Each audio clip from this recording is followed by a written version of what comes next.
to the greatest radio show ever.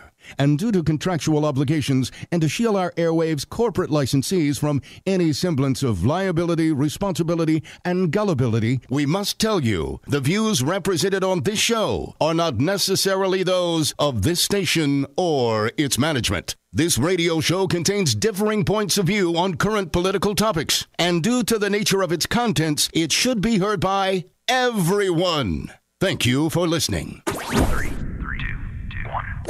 Now live from the heart of liberal Wisconsin, where the political party is just beginning, welcome to the Devil's Advocate Show.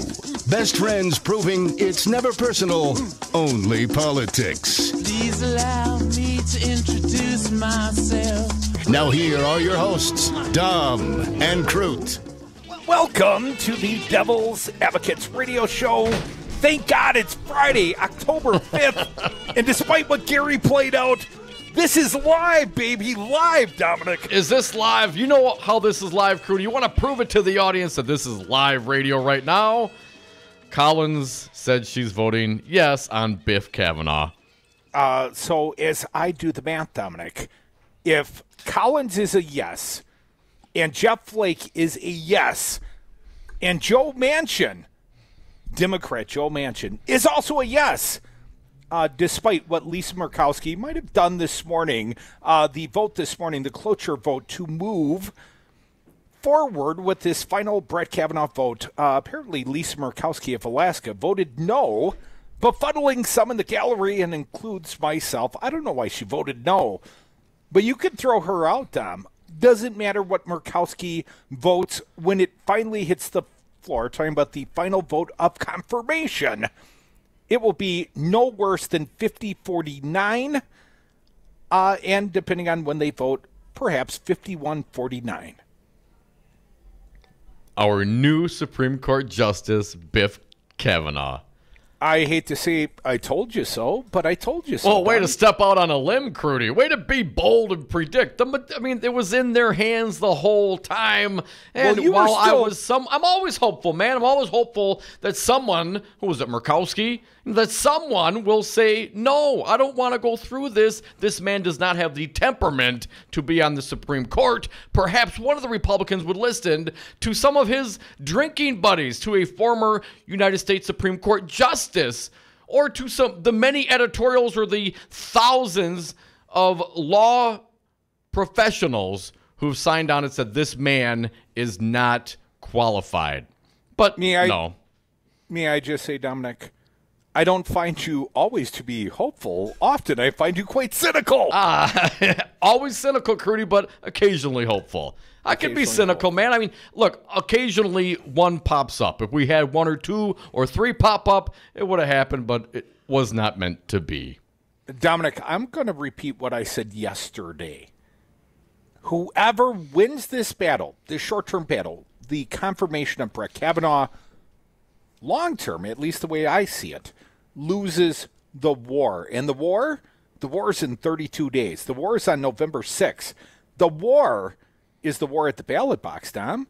And I would say if this somehow inspires people to get up off their asses in a plurality greater than 50%, maybe it will be worthwhile to impanel Kavanaugh, because my super secret plan is impanel and impeach. It's not so secret, Michael.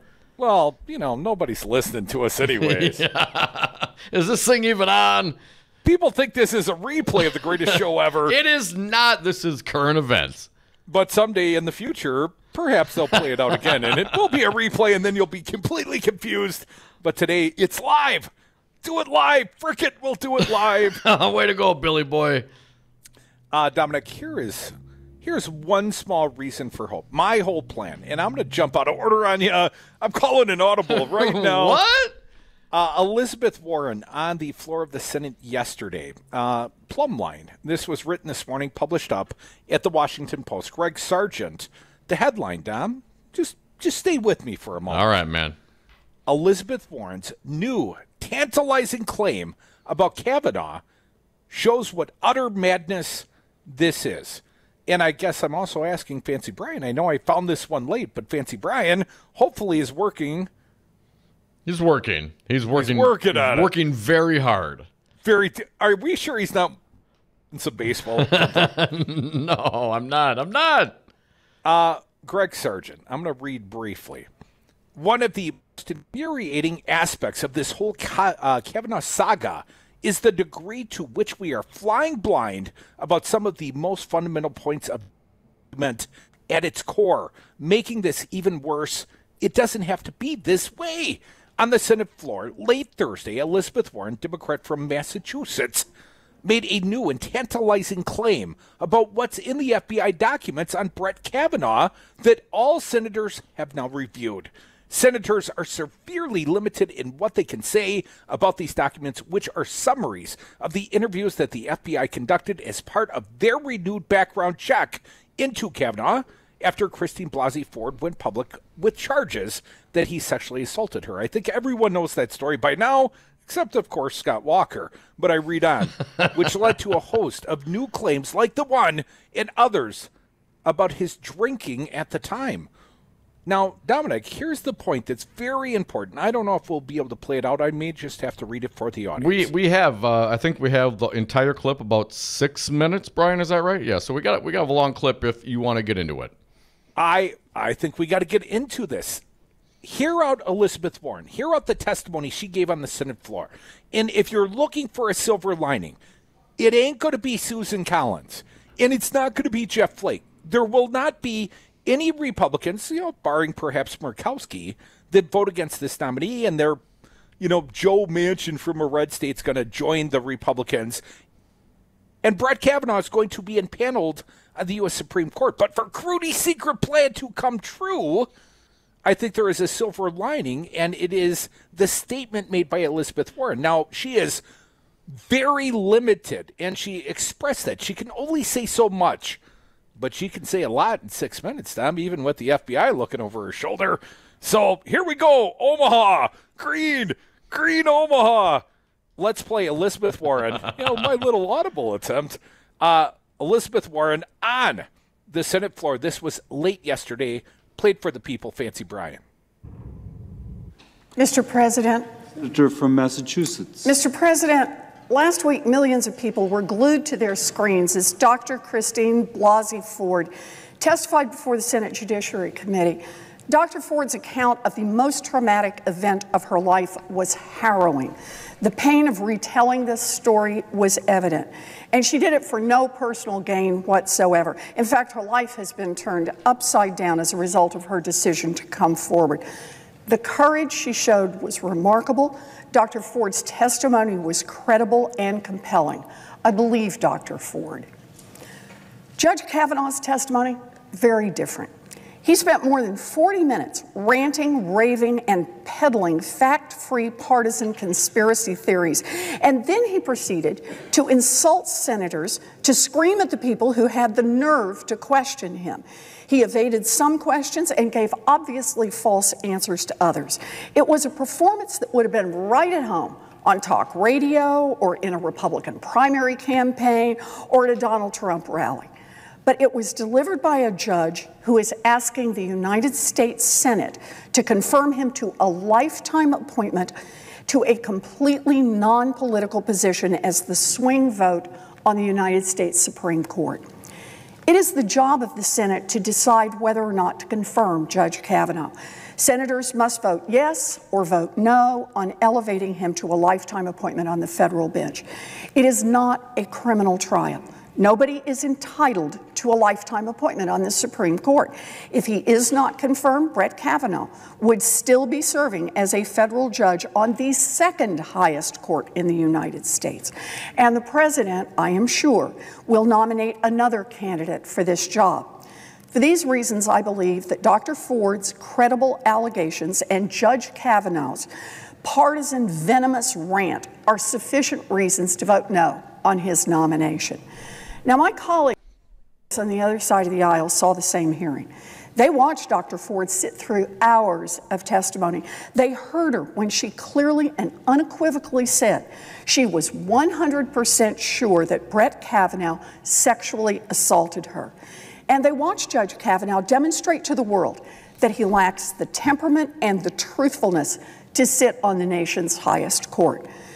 For those senators who don't care that Judge Kavanaugh thinks multiple sexual assault allegations he faces must be, quote, revenge on behalf of the Clintons, who simply aren't sure whether those credible allegations are a sufficient reason to vote no, and who would like to see more evidence, the sensible course of action has always been obvious: a serious, nonpartisan FBI investigation to uncover the truth as best we can, to make sure we are as informed as we can be before we have to vote. But that is not what has happened. First, instead of taking Dr. Ford seriously, Mitch McConnell scheduled a committee vote on Judge Kavanaugh's nomination the next day. He suspended the Senate vote only when it became clear that Republicans wouldn't have the votes they needed if they tried to ram the nomination through the Senate right at that moment. Then, the president offered the smallest fig leaf of an FBI investigation. Now, I have just come from the secure room where the summaries of FBI interviews and other FBI-generated documents were made available. Senators have been muzzled. So I will now say 3 things that committee staff has explained are permissible to say without violating committee rules. Statements that I have also independently verified as accurate. 1, this was not a full and fair investigation. It was sharply limited in scope and did not explore the relevant confirming facts. 2, the available documents do not exonerate Mr. Kavanaugh. And 3, the available documents contradict statements Mr. Kavanaugh made under oath. Elizabeth Warren. The statements in the FBI investigation contradict what Kavanaugh said under oath. And again, she pointed out very clearly, Elizabeth Warren did, she's muzzled. She couldn't say everything. But that she could say. And what she basically did is she accused a soon-to-be impaneled Associate Justice of the U.S. Supreme Court. She accused him of perjury, which, of course, we've been saying, but it means a little more when Elizabeth Warren is saying it on the floor of the Senate. And I think she's also laying out the game plan. Say it with me, Senator Warren. Impanel and impeach. That comes next. We are the Devil's Advocates. We're doing it live. We're here. We swear. It's Friday. Your calls are welcome today. Everyone, new people, old people, people who have called us before many, many times. You're all welcome right here. Your contributions. There is no silver lining. Brett Kavanaugh will be an Associate Justice of the Supreme Court. But if you need to rant, rave, air your grievances, try dialing us right now. 844-967-2789.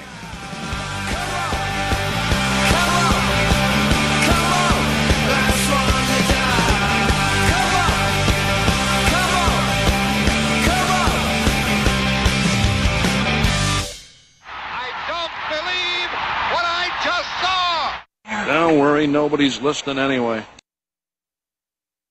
Hi, this is Demi, pharmacist at Hyatt, locally owned pharmacy in the community of Milwaukee. Simplifying lives, one prescription at a time is our goal. Do free delivery of your medications to your home and at work. All your meds are brought together in one convenient dosage package individualized to your medication needs. We set up a house call with a licensed pharmacist to assist with medication management. We accept all insurance plans. To learn more about Hyatt, visit our website, HAYATRx.com. I'm Andy Buck, Field Representative with Painters and Allied Trades of Wisconsin. It's an issue that brings constant challenges for building contractors. How to find qualified painters, glazers, and drywall finishers. IUPAT knows what you want. A professional job performed by skilled workers who care about safety, training, and finishing strong. Workers who are reliable and ready on demand. Let IUPAT provide the people power that you need. You'll feel confident the job is finished right. Connect at IUPATDC7.com and finish strong. On marijuana, unfortunately, as a public health issue and a public safety issue, I've opposed that. Dr. Sanjay Gupta, how can medical marijuana help those addicted to opioids? There's 3 big things. There's clear consensus now that cannabis can treat pain. That is not an opinion. That is a consensus conclusion by big scientific bodies like the National Academy of Science. We also know that it can help treat the withdrawal symptoms of opioids. People, they don't want to be on enemy anymore. They want to quit, but they develop the terrible withdrawal symptoms. And now we have evidence that it can actually help heal the part of the brain that is diseased in someone who's an opioid addict. If you had to start from scratch and design a substance to help lead us out of the opioid epidemic, like in a lab, it would probably look very much like cannabis. Call Governor Scott Walker at 608-266-1212. Tell him good people do smoke marijuana. This message was paid for by the People for People Corporation. Donate online at p4ppc.org, p4ppc.org. The Devil's Advocates. Never personal, only politics. And we are back live, the Devil's Advocates radio show live on Real Resistance Radio, also streaming live on the YouTube and Facebook pages. We're on Twitter at Devil Radio, and you can call us live right now at 844-967-2789. Air your grievances live. Thank you for clarifying that point. There was some confusion at the beginning of the show. We assure you, we're entirely live right now. Dominic, the Elizabeth Warren, this piece at the Post, the Greg Sargent picks up, and I'm going to be redundant briefly. Here's what Warren said, just to the end. Senators have been muzzled, so I will now say three things the committee staff has explained are permissible to say without violating committee rules. 1, this was not a full and fair investigation. It was sharply limited in scope and did not explore the relevant confirming facts. 2, the available documents do not exonerate Mr. Kavanaugh. And more importantly, Dom, 3, the available documents contradict statements Mr. Kavanaugh made under oath. Now, Greg Sargent bolds that out at the Post. I'll continue reading from the rest of Elizabeth Warren's statement. I would like to back up these points with explicit statements from the FBI documents, explicit statements that should be available for the American people to see, but the Republicans have locked the documents behind closed doors. I mean, there's been less than transparency on this. No doubt. It's an absolute sham. Now, I read on from Greg Sargent. Warren then appears to have consulted with Judiciary Committee lawyers and was seemingly told that per the rules, she could divulge just this much about what is in the documents and not a syllable more. At a minimum, Warren appears to be suggesting that there is material gathered from these FBI interviews that demonstrates that Kavanaugh lied to the committee. It's hard to know what to make of this. It could simply be a reference to, say, the testimony of Deborah Ramirez. Perhaps she repeated to the FBI her claim that Kavanaugh exposed himself to her at Yale. This would contradict Kavanaugh's under oath testimony, but wouldn't move the ball beyond what we know. Or, alternatively, this could hint at something more serious. The FBI also interviewed Mark Judge, whom Ford named as an accomplice in Kavanaugh's alleged attack, and P.J. Smith. Both these guys seem to have hung out a good deal with Kavanaugh at the time. You know, workout and drinking buds. Warren could be saying that one of these guys told the FBI investigators things that contradict what Kavanaugh said under oath about his behavior back in the day, or perhaps even contradict stuff that the judge, or that judge, I think that's Mark Judge, or Smith have said. Both have asserted Kavanaugh never behaved, even generally, towards women in the manner alleged. Dom, if that were the case, it would move the ball. It would mean information collected by the FBI, as opposed to merely information alleged in statements to the media, show Kavanaugh falsified his conduct under oath. We have plenty of those public statements to the media. Indeed, 3 of Kavanaugh's Yale drinking buddies have published a new piece claiming that Kavanaugh did lie under oath about not blacking out while drinking. But info collected by the FBI would be another matter. Dom, you want to help me on this? I'll jump in, Crudy. If the FBI has information from Judge or from Smith that contradicts either their earlier statements or Kavanaugh's testimony, that would be a big deal and something I would think the Senate would be concerned about. Stefan Vladek, a law professor at the University of Texas at Austin, told me today. But we have no way of knowing if it's that or something far more benign, because, Crudy, they won't let us see the documents. Continuing, Vladek added, it's more than a little troubling that the Senate is going to vote on something as important as the Supreme Court nomination with the American people entirely in the dark on the matter. That won't stop Republicans.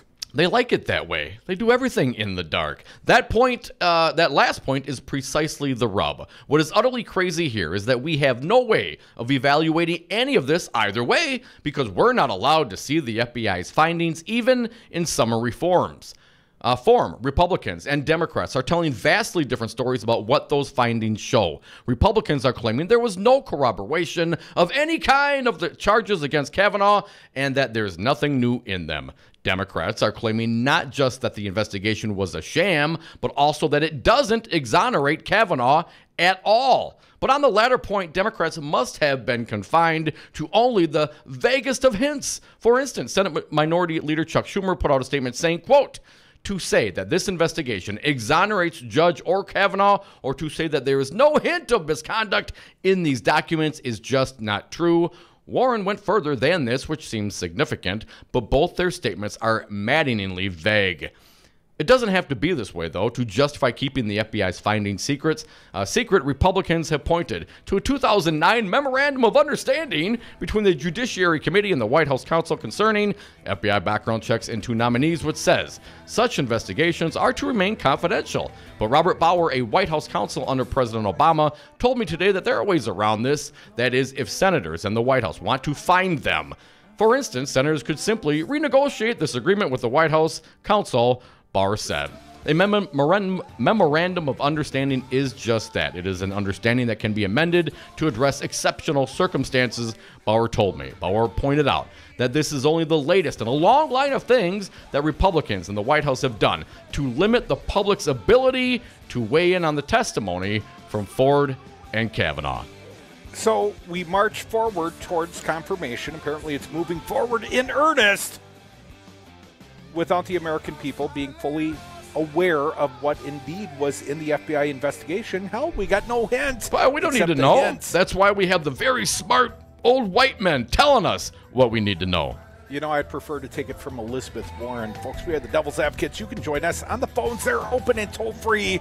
844-967-2789. Didn't do it. Lawyer f***ed me. Are you going to believe me or your lying eyes? 5 your local single-source IT solutions provider. Specializing in cloud technology, consulting, servers, networks, and hosting. We manage your IT so you can focus on running your business. Enjoy technology. Enjoy 59s.com. Adopt US Kids presents Multiple Choice Parenting. You've messed up your daughter's haircut. Do you A, get spiritual? Mom, where's the mirror? Beauty is within. Oh. B, find the positives. Less time blow drying, more time texting? Or C, show empathy. Mom, you really don't have to. Twinsies. I kinda love it. You don't have to be perfect to be a perfect parent. Thousands of teens in foster care will love you just the same. For more information on adoption, visit adoptuskids.org. A message from the U.S. Department of Health and Human Services, Adopt U.S. Kids, and the Ad Council. Donna from Louisiana. The storm just hit, and we went from donating to the food bank to needing it. Hunger is a story we can end. End it at feedingamerica.org. Brought to you by Feeding America and the Ad Council. Here's how you get them. If someone invites you for a cocktail, you bring them beer. If someone invites you to dinner, you bring a casserole. That's how you make friends. That's the Wisconsin way. Brad Zog, owner of Zero Res Madison, resisting dirty carpets and harsh chemicals. Brad, why should people use Zero Res Madison? Why wouldn't you clean your carpets like this? We're not using any soaps. We're not using any chemicals. We cost about the same as the other guys. You look at it and you go, where's the downside? You got a completely green clean. It's awesome. We guarantee it. There's no downside. There's no downside. Use Zero Res. Call Zero Res today. 608-848-9000. Zero Res. Spell it forward or backward. It's the right way to clean. Do you own a rental property, or would you like to partner with a rental investment team? Call the pros you can trust at CCL Management. Rental expertise second to none, a general contractor on staff to direct repairs and improvements, and real estate brokerage services tailored to the small investor. If you're ready to invest in rental property or just need professionals to manage your real estate portfolio, call us, CCL Management, at 608-833-0009 or visit us on the web at cclmanagement.com. Have a drink at Regano's Roman Coin. This neighborhood corner tavern is as classic as the street it occupies. Family owned and operated since 1966, Regano's Roman Coin is located in a former Pabst Tide House on historic Brady Street, serving an array of craft beers with a focus on Wisconsin breweries. Also, weekly drink specials, trivia on Wednesdays, seasonal sporting events, parties hosted for all occasions, and pet friendly. Open 11 a.m. Tuesday through Friday, 10 a.m. Saturday and Sunday, closed on Monday. Regano's Roman Coin, Milwaukee's pet friendly, cash only ordering classic corner tavern. The Resistance is live 7 days a week here on Real Resistance Radio. Tune in Saturdays for Busted Pencils, fully leaded education talk with Dr. Tim Slecker, 11 a.m. to noon. Then it's the voice of the voiceless, champion of the working class, Earl Ingram's Saturday show is live from 12 to 3 p.m. From 3 to 4, it's State Rep Joe Costa Zamaripa hosting The Joe Costa Show, followed by The Dawn of the Resistance with Maggie Dawn, 4 to 6. Mandatory listening, always streaming at realresistanceradio.com. For Real Resistance Radio, my name is Keith Gostad. Here are your headlines for October 5th. Senator Ron Johnson says there's no evidence to back up claims by Christine Blasey Ford that the Supreme Court nominee Brett Kavanaugh sexually assaulted her when she was 15 years old. It took 10 innings for the Brewers to beat the Rockies in Game 1 of the National League Division Series last night at Miller Park. The final score was 3-2 thanks to a walk-off, two-out base hit from Mike Moustakas in the bottom of the 10th. Game 2 of that series is today at Miller Park. Republicans in the state assembly are concerned that Attorney General Brad Schimmel may lose his re-election bid to Josh Kaul, so they've hired a private attorney to intervene in a lawsuit over Wisconsin's legislative map, according to court records. A new affordable apartment building is planned for Milwaukee's north side that could receive $500,000 in city financing under a new proposal, and the Packers travel to Detroit on Sunday to take on the Lions. For Real Resistance Radio, I'm Keith Gostad.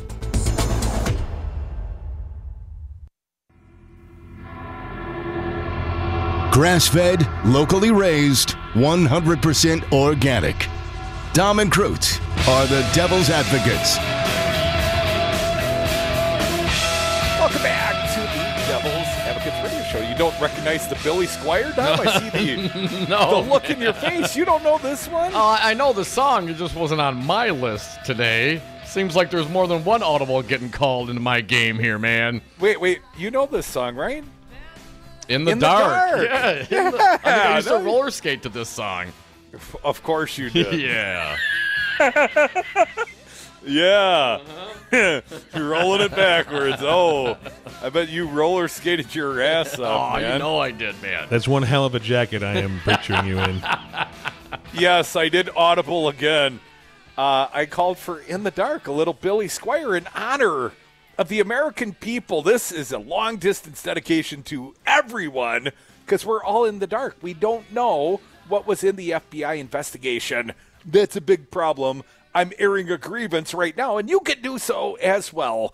844-967-2789. I understand people want to air theirs here. They certainly do. Ann from Oregon, you are first today. Thanks for calling. Ann, what do you got today? Hi.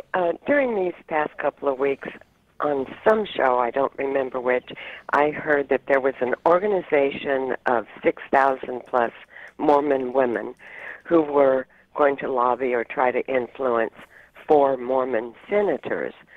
Well, at this point, when I can see how Flake and Orrin Hatch voted, I'm wondering which direction their influence was trying to go.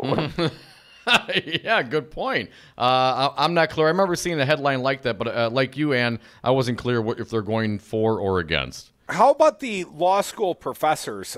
Last count I saw, 1,700 law school professors either called for Kavanaugh to be rejected or withdrawn. Do you think that's, well, clearly it's not influential, but do you think that's telling that law school professors of all political stripes might take this attitude about Yeah.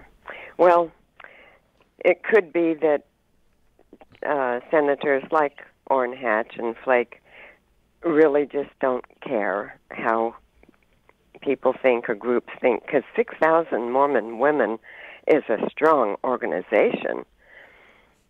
The New York Times reported, Ann, on the 25th that Mormon Women for Ethical Government were calling for an investigation into the sexual misconduct allegations against Kavanaugh.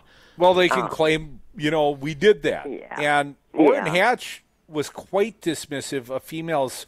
Yesterday on the elevator, told protesters to grow up and had his hand out. He shooed them. Right? Oh, my God. It was terrible, Ann. Did you see that? I think he has lost it mentally. He's more vicious than he used to be. And what do you say about Blasey Ford? She's a very attractive witness. Oh, yeah. I believed her. I wish she hadn't talked about her attitudes toward flying. That kind of didn't look too good, but I believe her. Yeah. Well, I believe I'll her. Hang up now and let you get to other All right, people. thank you, Ann. We certainly appreciate it. We appreciate the call. Just because she said she didn't like to fly, that's not the same as I will not fly. I don't like to fly either. That doesn't mean I won't. Who really does like to fly? Other than maybe Trump on Air Force One. Oh, yeah. Did you see he had apparently had some toilet paper stuck to his shoe getting on the Air Force That was hilarious. I mean, we've all suffered through that at some point in our life. But is there no one in the limo, no driver? No one saw him coming out? I mean, they all saw him, Tom. Hey, no one told the guy? No. Hey, your zipper's down. Could someone tell me, please? No.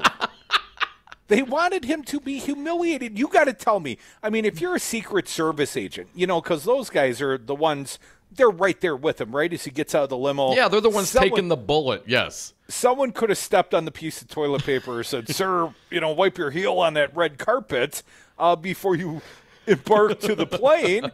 But, of course, they didn't, because they see this man up close and personal. And while it might be their duty, their job, Tom, no one can – I don't see how he's a likable human being in any way, shape, or form. Oh, come on. You've never been to a Trump rally. Of course. They love themselves, some of this guy. They love the fact that he is just a jackass, and he eats it up, and he gives them everything they want. Well, they also love the villain at the WWE, right, Dom? I mean, Trump is a wrestling villain. And I think in many ways his crowd gobbles it up because he panders to the lowest common denominator. I'm waiting for him to come driving out in a monster truck. That's what they gobble up. You saw the pictures of him in the trucks, right? Yeah, I did. He likes the truck.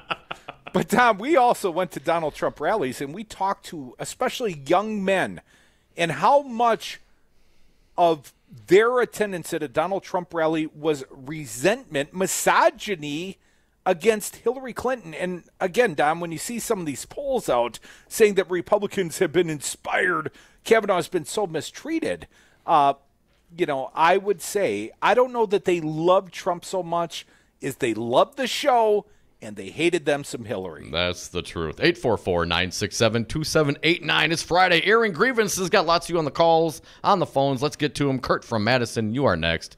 Hey, Thanks Kurt. for calling, Kurt. Happy Friday. What do you got? Is it just me, or does Collins remind you of Mrs. Kravitz in Bewitched? A little bit. She's a yes. She's a yes. She's go along to get along. I'm not sure. Apparently, Kavanaugh convinced her. She bought in on the whole Roe v. Wade is decided law. I mean, she seems somewhat naive for a U.S. senator. Well, I feel like I'm in a reenactment of when O.J. Simpson was on trial, except it's the white guy. This has jury to come nullification back of sort.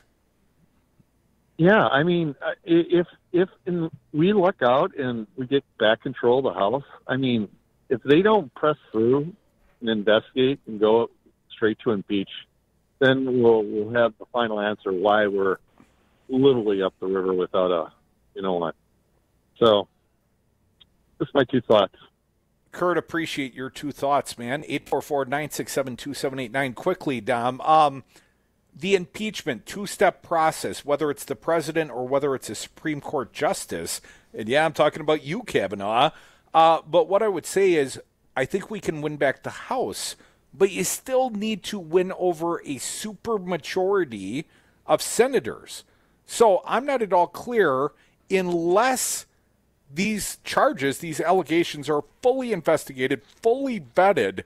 Well, I certainly believe there can be investigations, and there should be investigations. If the Dems have subpoena power, I think they should look and fully investigate all of this publicly, transparently. We should all know as an American people.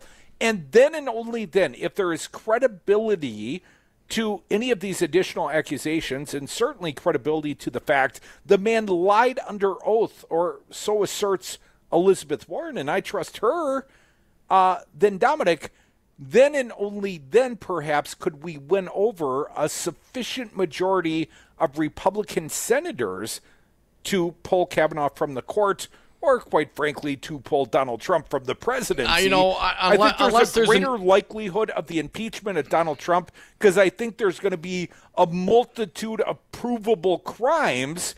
And Kavanaugh, I think there might be credible accusations, but I'm not sure that proof will be offered in the same sort of evidentiary way that, you know, those that would hold it to a standard of a court of law would need to be convinced. But you're assuming that, you know, they're going to look at this objectively and be swayed by any evidence, Crudy. Unless there's an 8mm snuff film, I don't know if any Republican, if Ron Johnson, he looked at the same documents that Elizabeth Warren did.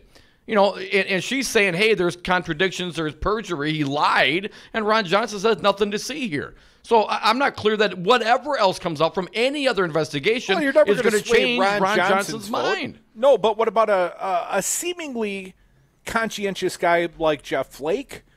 Although I know Flake's not running for re-election, I think there are convincible Republicans. I think the Susan Collins of the world, I know she's a yes today, but perhaps if she had the full benefit of the evidence and the full benefit of everything, well, that might change her attitude. Well, and again, we don't know to what degree what issues were lied about based on what Elizabeth Warren was able to relay to us. And that is, of course, the travesty, or one of the many travesties of this, is that we as American citizens, as these representatives, they work for us. We are paying their salary, and they're going to limit the amount of information we get on such a pivotal decision on who's going to be the next justice on the U.S. Supreme Court. If there was certainly interest, FBI, to Hillary Clinton's notes, there's interest in this as well. Maybe they should release it.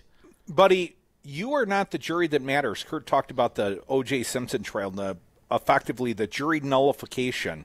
Well, the 11 white men on the Judicial Committee that had some control, I would suspect, over the FBI's investigation, they were the only jury that mattered. Once they moved this forward to the floor for a vote, they basically condoned this behavior. Whatever's there, we're going to whitewash. We're going to move this process forward. Effectively, you are not the jury. You're not the target audience. It was Jeff Flake and Orrin Hatch. You know, it was the white Republican senators on that committee. And they've cleared that hurdle effectively, and the American people be damned, because it wasn't about the American people. The American people may not be the jury, but come November, we are the executioner. Let's get one more in. 844-967-2789. They're a disease. I'm the cure. Mark from Kenosha, you're up. Welcome, hey, Mark. What do you got? How's it going? Happy Friday. Thanks for having me. Thanks, man. Happy Friday. You know, I just want to point out the glaring irony that I see, that the Republican senators had the nerve to call it a farce or a sham, and yet they go ahead and have an FBI, air quotes here, investigation done, where they only look for the facts that they want. They ignore and don't call back. But I think I read somewhere 40 different people that would have been relevant to the investigation. They talked to 11. his freshman college roommate called and contacted the FBI. They didn't interview him or ask him any questions or even call him back. So if I was going to run an investigation, I would want to find the truth. When a Republican wants to run the investigation, they want to hide the truth. And so, of course, they're only going to ask the people that are going to corroborate their version of things. The American Bar Association withdrew their support of Kavanaugh, citing unjudicial conduct, and the National Council of Churches, which represents 100,000 congregations of churches, also withdrew their support of him. Yep. But at the end of the day, we're going to see that it's not about what's best for the American people. It's only about what's best for Republican policy, and that's why no amount of evidence, even what's already been presented, which should be more than sufficient, is not enough. And the line in the sand is this. Since this is not a trial, there is no jury here, he is not on trial, this is a job interview. And as an interviewer, we, the American people, the ones that employ him, at the end of the day, if you have a question in your mind, well, this could be true, but it might not be. Are you going to hire a principal of a school that someone claimed, well, he's a pedophile or he's a sex offender or something like that? And you say, well, yeah, but you can't prove it. So since we're not really sure about it, let's just play it safe and hire him anyways. That's the Republican way. Excellent point, Mark. Yeah, Thank you well for done, making sir. it. I like beer. I like beer. You know, at the Washington Post today, Don, there are 3 of Brett Kavanaugh's college drinking buddies that wrote an opinion piece under the headline, "We were Brett Kavanaugh's drinking buddies. We don't think he should be confirmed." When you lose your college drinking buddies, you've lost everyone, except the Republicans, of course. Come back with us. Air your grievances. 844-967-2789. Love going to work in the morning.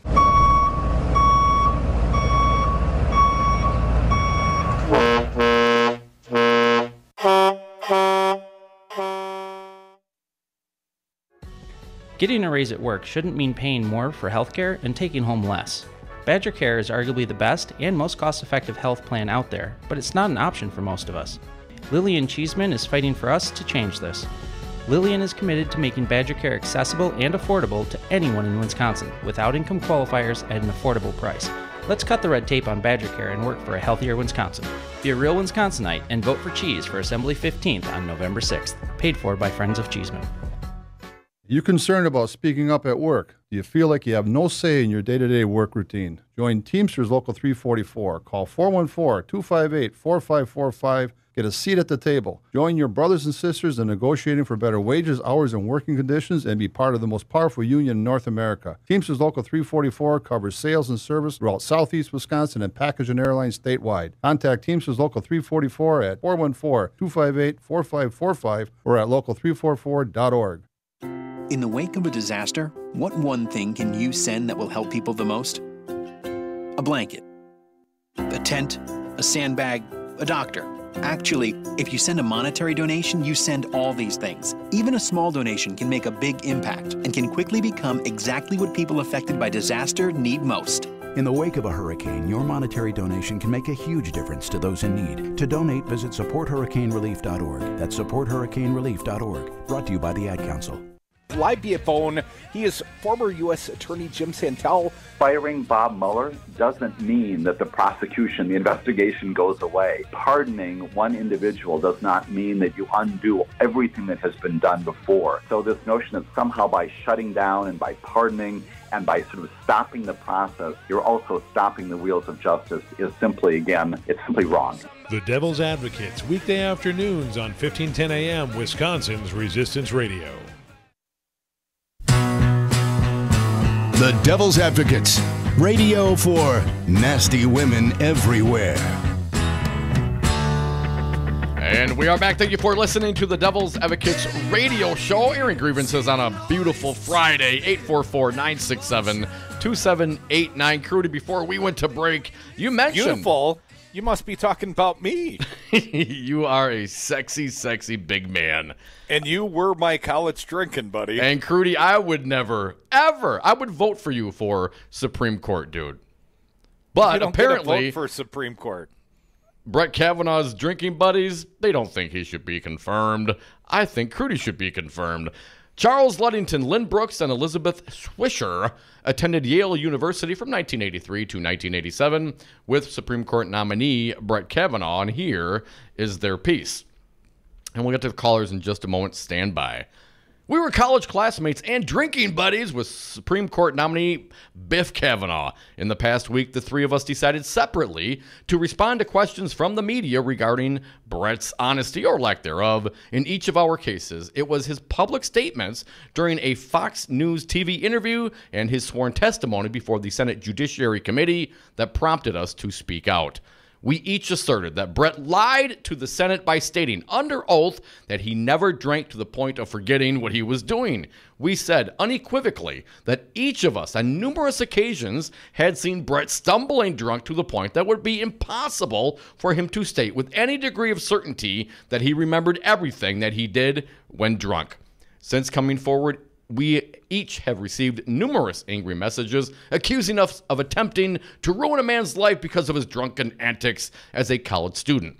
In fact, none of us condemn Brett for his frequent drunkenness. We drank too much in college as well. It is true that Brett acknowledged that sometimes he drank too many beers, but he also stated that he never drank to the point of blacking out, Crudy. By coming forward, each of us has disrupted our own lives and those of our families, as well as navigating the intense media interest, including having news vans and reporters set up in front of the home of one of us. We have received large amounts of hate mail, including threats of violence. We have lost friendships. The work servers of one of us was hacked. Well, that could have just been a random 400-pound guy on a couch in Jersey, right? Right. None of this is what we wanted, but we felt it was our civic duty to speak the truth and say that Brett lied under oath while seeking to become a Supreme Court justice. This is our one and only message, but it is a significant one, for we each believe that telling the truth, no matter how difficult, is a moral obligation for our nation's leaders. No one should be able to lie their way onto the Supreme Court. Honesty is the glue that holds together a society of laws. Lies are the solvent that dissolve those bonds. All of us went to Yale, whose motto is Lux et Veritates, light and truth. Brett also belonged to a Yale senior secret society called Truth and Courage. We believe that Brett neither tells the former nor embodies the latter. For this reason, we believe that Brett Kavanaugh should not sit on the nation's highest court. And hell, Dom, as my college drinking buddy, I'm not even sure you're qualified for this job. Oh, come on, man. I would be very judicious and Supreme Court-y if I were on the Supreme Court. 844-967-2789. Before we move on, I watched you at the first Democratic presidential debate in Vegas with the sifter of tequila in your hand, questioning John Podesta at a news conference about Hillary Clinton's marijuana policy. Yes, that was you. That was me. I am very judicious in my questioning. I think it's important to, make yourself relaxed and just engage. Hell, we're in Vegas, man. Who didn't have a drink in their hand? I think that gives him more credibility. It's kind of like Brian. Georgetown Prep. What happens in Vegas stays in Vegas. Ah, hell, Crudy, we recorded half that trip. Whatever happens on the Devil's Advocates, everyone knows about. But you can join us right now. Yeah, what? Just go look on the dark web. It's out there somewhere. Mark, you're next. Hey, man, happy Friday. What do you got? Happy Friday is as happy as it can be, and this is kind of the result I figured would happen, is that they're playing the victim card again. Once again, they play the victim card. They're large and in charge, and that Susan Collins was in high dudgeon when she's complaining about the Democrats who said they were opposed to any Republican nominee. Well, it seems to me that was the Republican Party position when Barack Obama had Merrick Garland placed before them. That's ancient history, Mark. Why did I go so far back to a couple of years ago? Yeah, a couple of years ago. I mean, it was last year, but go ahead. It's like that we wake up every day and we don't know what happened the day before. I mean, and of course we know what happened on the day before because there's actually videotape of what happened on the day before. Well, you don't remember what happened the day before if you're blackout drunk. and I don't know that I've ever been blackout drunk. I mean, there might have been once or twice where I just, went to sleep. I mean, I never, there's no instant. Easy, come on, Biff. Come on, Mark. I went to sleep. Yeah, I was really tired. I had too many Z's. Yeah, like me at Chad's wedding. I never woke up, not making it into the house. I mean, that I always made it to my bed. I know that. But, I mean, it is just, that, and if he would have just been honest about some of this stuff, but the fact he can't be honest about the fact is he probably did engage in sexual exploitation. He could never admit it, Mark, because as soon as he said, yes, I've been blackout drunk one time, well, if you did it once, maybe you did it more, and if you did it, maybe you were blackout drunk when you allegedly assaulted Dr. Ford. Well, I mean, that's where it goes. So using the Trump playbook, you don't. You just deny. You forcefully deny. You call people names. You gaslight. You do what you got to do, but you never, ever, ever fold. Like what? Al Franken? Yeah, well, Al Franken. I mean, he took responsibility for what he did. I mean, now Trump is criticizing him for it. Yeah. I mean, and maybe he shouldn't have folded because from some of the stuff I saw, some of it was he was just being a goof. Yeah. On some of the stuff, and some of it and I don't know what happened on the other stuff, but some of it he was just being a goof, and that. But I mean, that's the difference between Al Franken and apparently these guys on the Republicans. He took responsibility for what he did and took the consequences. These guys never do it, and they got the whole out because now they found the Lord, and now they that everything before now is washed away. Do you hear Kavanaugh tell it? He always had the Lord, and all they have to do is strongly deny. I mean, even in church, you go to confessional, you got to tell God, yeah, I did it. I'm sorry. They just never confess them. Well, they confess in their mind, and then they're absolved in their mind. And this whole conversation of sin and forgiveness happens with a little God in their mind, so they can stand up and judge everybody else. And that's what Kavanaugh's going to do. He's going to judge you. He's going to judge me. He's going to judge everybody else. But he's not going to judge himself because, of course, he is totally innocent of all charges, even, lying to the Senate. Hey, want to play some drinking games today, Crudy? Maybe the Devil's Triangle. Let's play some games. I must confess, I had many nights of blackout drunkenness. A few regrets the next day, but hell, I couldn't remember what I did anyways. Why feel bad about it? Come back with us. More Devil's Advocates. I was more of a talker, a guy who'd get slapped for saying something so much. Come back. Hour 2's next. I drank beer with my friends. Almost everyone did. Sometimes I had too many beers. Sometimes others did. I liked beer. I still like beer. Just when I think you couldn't possibly be any dumber, you go and do something like this. And totally redeem yourself! We don't need to imagine the challenges our state faces. We live them every day. This is former State Representative Mandela Barnes. I'm running to be your next Lieutenant Governor. And whether it's more access to affordable health care, or clean water, or better jobs, or wanting the best schools for our kids, there's only one candidate for governor who will get results: Tony Evers. That's what Tony's done as a teacher and as state superintendent of public schools. I've seen Tony's character and his passion to do what's right for kids. I've seen Tony Evers listen to the concerns and problems of people around the state, and I've worked with him to find solutions to those problems. Isn't that what we need? 8 years is enough of Scott Walker and his failed politics of division. We need a governor who cares about all of us. We need a governor who's concerned about the next generation, not just the next election. It's time for a change. That's why Tony for Wisconsin paid for this ad. You are listening to Real Resistance Radio, WRRD 1510 AM Waukesha and WTTN 1580 AM Columbus. Always streaming at realresistanceradio.com. Special report critical Kavanaugh vote. Almost certain confirmation for Supreme Court nominee Brett Kavanaugh after Senator Susan Collins revealed she would vote to confirm. My fervent hope is that Brett Kavanaugh will work to lessen the divisions in the Supreme Court. Correspondent Linda Kenyon on Capitol Hill reports Senator Joe Manchin will also vote to confirm. Manchin is a Democrat running for re-election in red state West Virginia. He's also the only Democrat who has said he will back Brett Kavanaugh for the U.S. Supreme Court. He did so almost immediately after Republican Susan Collins delivered a lengthy speech on the Senate floor where she said she would vote to confirm Kavanaugh.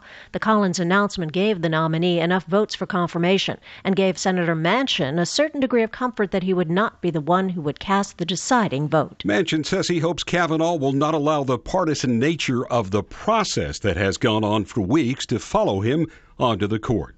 I'm Mike Moss.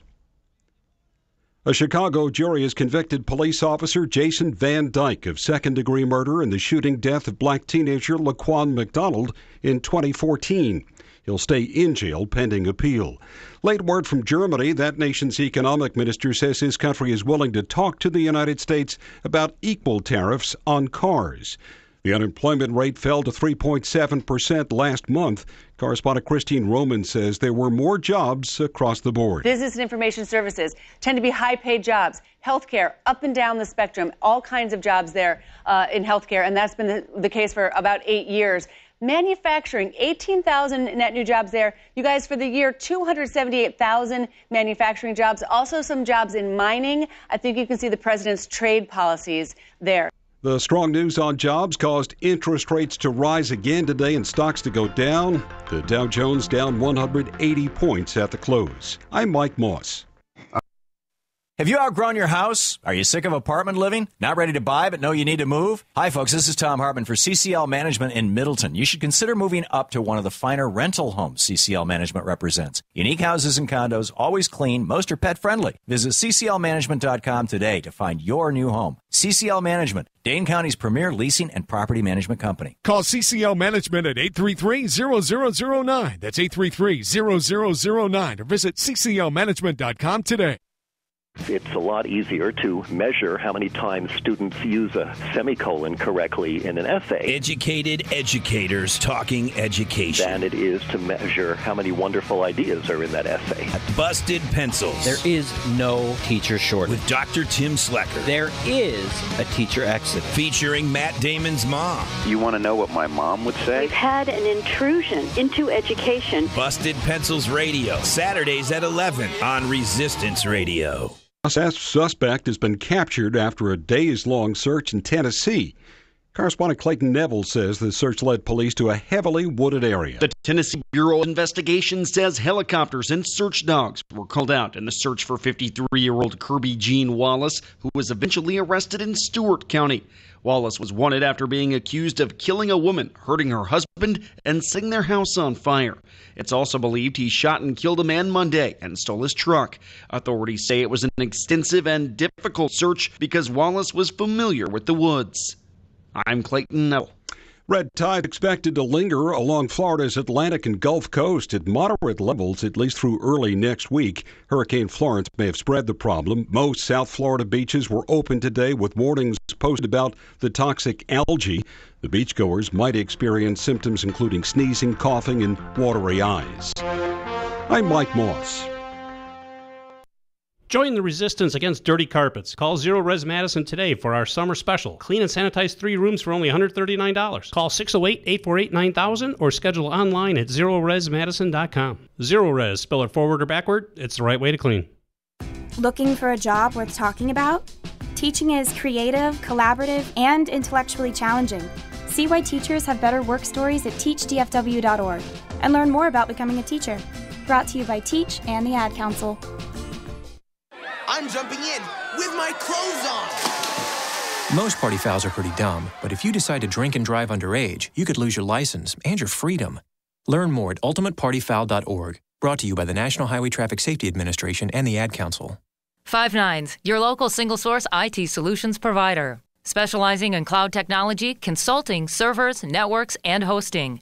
We manage your IT so you can focus on running your business. Enjoy technology. Enjoy 5nines.com.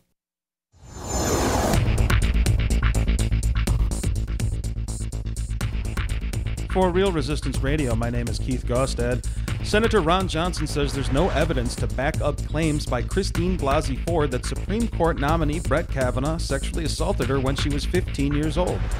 In a telephone town hall yesterday, Johnson said he's, quote, gotta go with facts, end quote, and that he's supporting Kavanaugh after reading the FBI background report. Johnson also said Kavanaugh has, quote, been a wonderful person. He's treated women with respect. He's mentored them, end quote.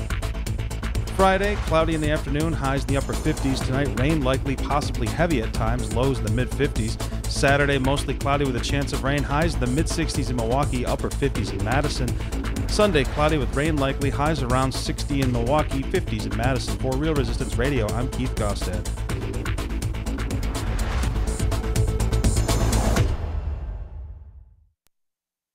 The following program is a presentation of DC Communications, LLC. Warning, you are about to listen to the greatest radio show ever.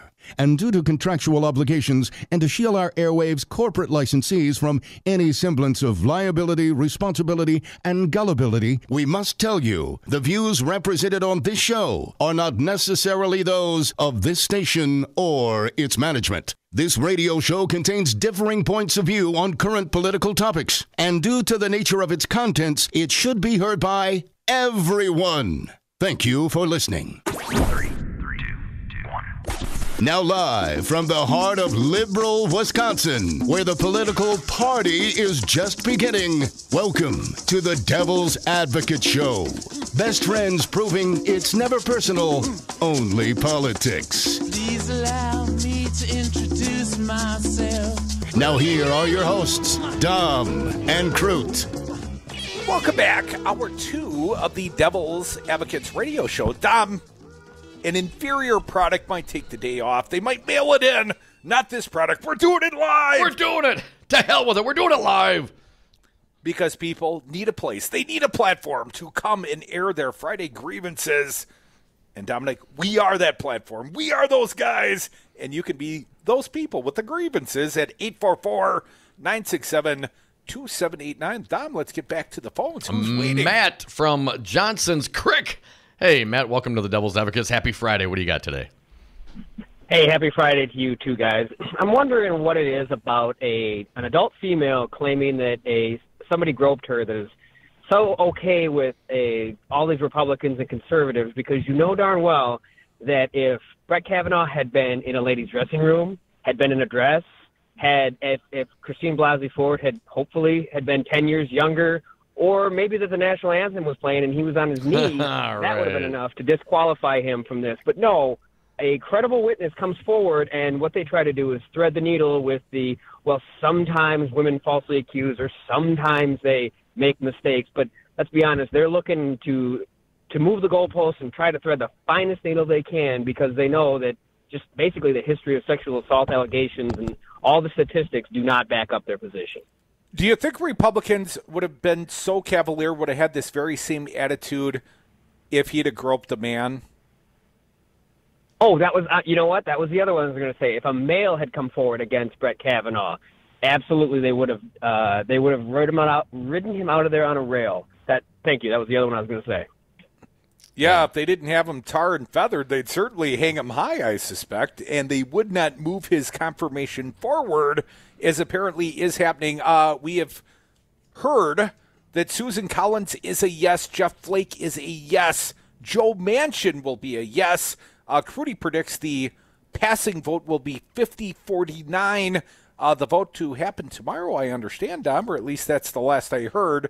Brett Kavanaugh will be impaneled as an associate justice on the court, and we're letting you air your grievances today. You got a problem with that? 844-967-2789. Who's next? We have Ian, but hold on one second. I just got to reflect a little bit on this. And we read an article yesterday, I believe it was from the Washington Post, and it talked about, given the fact that Kavanaugh testified the way he did and the way he ranted and raved about, this vast left-wing conspiracy, the Clintons, the Democrats, and, and the possibility that any time any issue comes up before him, his judgment, because of the way he got on and because of the partiality which he showed during his testimony, everything that he does, everything that comes out of the Supreme Court with this guy on it is going to be tainted. Ian from Milwaukee, you're up. What do you think?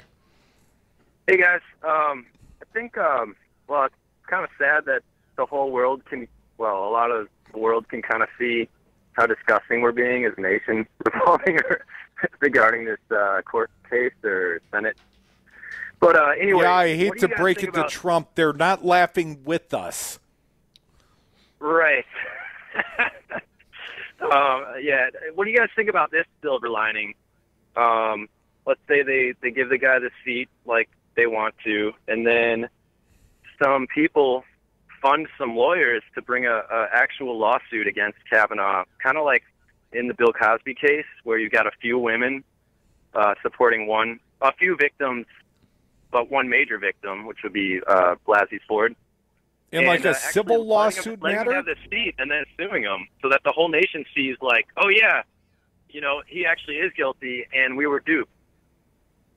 I'm not clear. I think a civil action where it would be the preponderance of evidence and not beyond a reasonable doubt, I think if someone could show that he had harmed them. Now, some of the accusations against Kavanaugh were much more specific and much more egregious than the accusation made by Blasey Ford. And I'm not trying to diminish what happened to her, and I believe her, but what's the Republican defense? No penetration.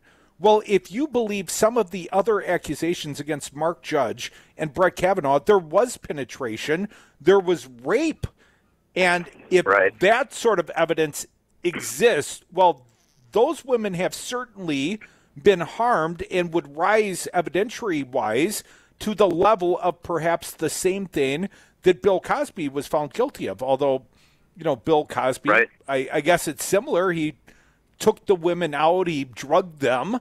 Well, Kavanaugh plied them with grain alcohol or lewds or whatever the case may be. It's a similar accusation.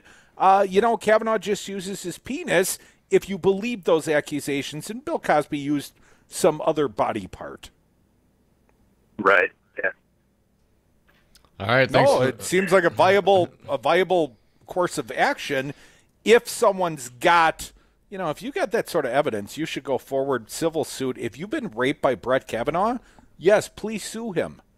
844-967-2789. Ford from Milwaukee, you are up. What do you got today, Ford? Hey, Ford. Hey, guys. Thanks for taking my call. I appreciate it. I just had a quick point here real quick. First and foremost, unfortunately, I'm not surprised that Kavanaugh is getting confirmed. Jeff Flake. Oh, man. What a clown. Anyways, so I call in here every now and then, and a lot of times I hear from kind of like the front of right-wingers, people who don't follow politics all that much. And I'm asking a lot of these guys, what do you think about Kavanaugh? And they said, first, I don't really trust him because, let me give you a little backup here. A lot of these guys are on the Trump train, the mega chuds, I call them. Right. You just made that presumption, but go ahead. So anyways, first they didn't trust Kavanaugh because he was a neocon, under Bush, right?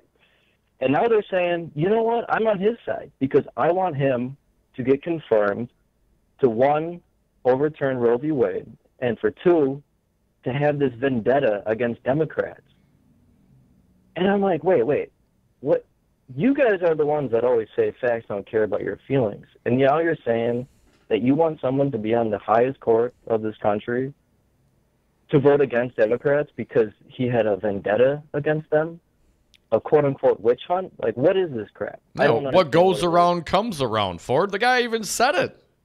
I think it's the same sentiment that has propelled Scott Walker in the state of Wisconsin to three successful campaigns. He is basically pitted the Republicans against the Democrats, the non-union people against the union people. It's a divide and conquer strategy.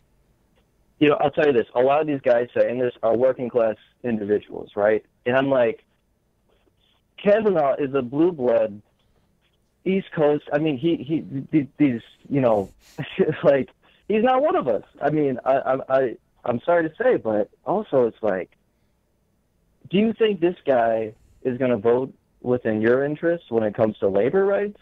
I mean, none of these questions were brought up when Neil Gorsuch was confirmed. But I think basically with Kavanaugh, it has turned into this really bizarre. We only, the right wing likes him because he quote unquote triggers the libs. And I don't know what it is. It's a really bizarre cult, and man. And Ford, don't you think that is a lot of the affection, the reason why Republicans are so embracive of Donald Trump, although he's abrasive.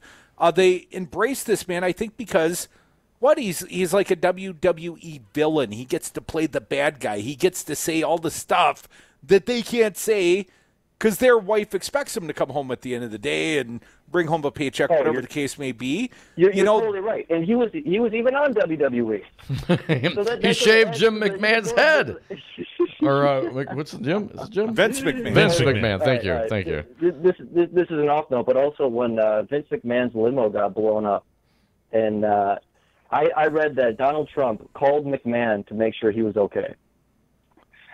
So that just goes to show that when it comes to Trump and kayfabe and the WWE world, I don't think the man can differentiate between fact and fiction.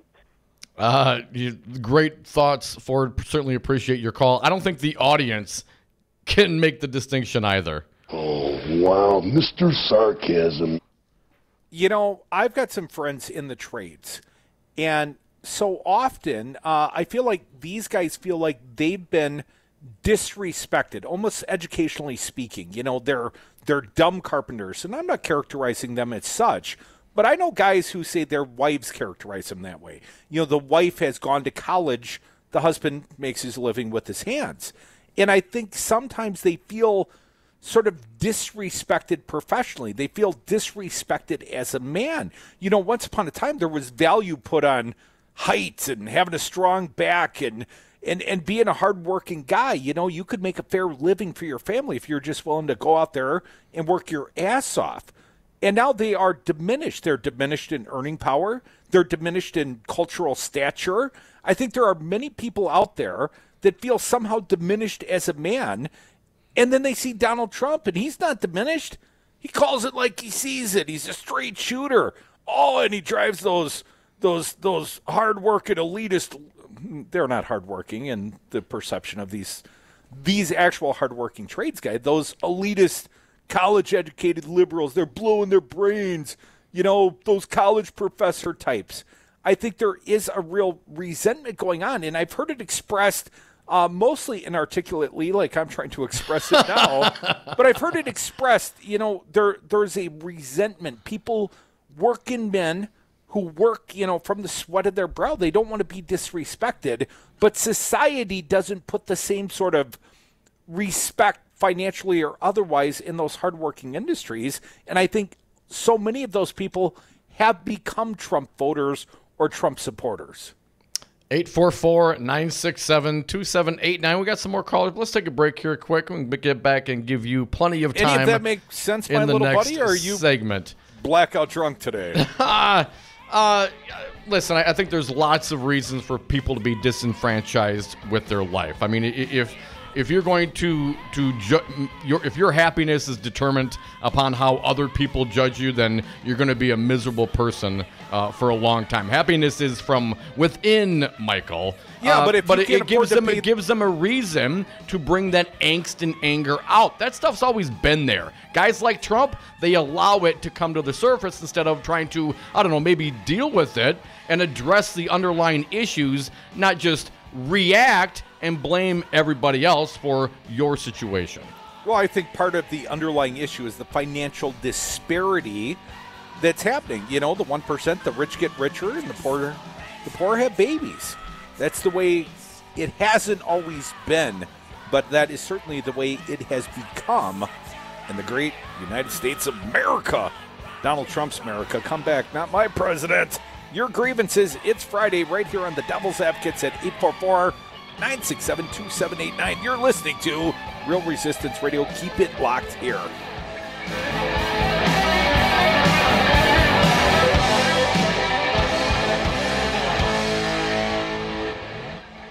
Devil's Triangle. Fucking thing sucks! The equipment didn't work too well. We'll do it live! Get. Do it live. I'll write it and we'll do it live.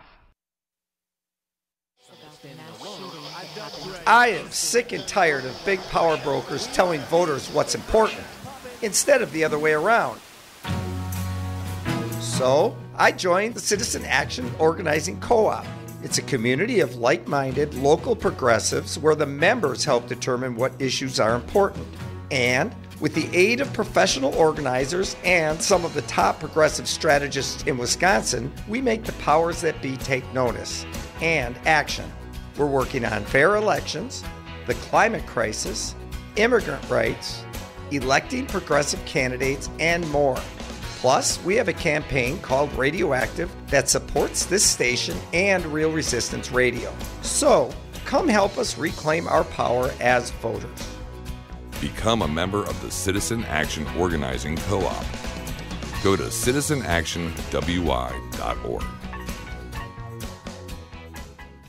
I'm Andy Buck, Field Representative with Painters and Allied Trades of Wisconsin. It's an issue that brings constant challenges for building contractors. How to find qualified painters, glazers, and drywall finishers. IUPAT knows what you want. A professional job performed by skilled workers who care about safety, training, and finishing strong. Workers who are reliable and ready on demand. Let IUPAT provide the people power that you need. You'll feel confident the job is finished right.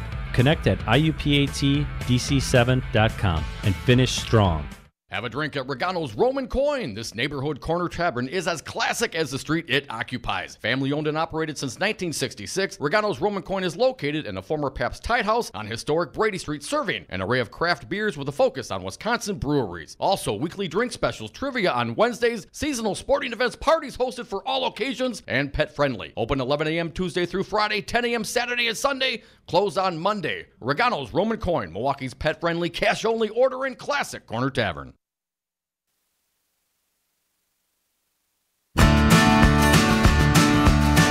When they go low, we get high.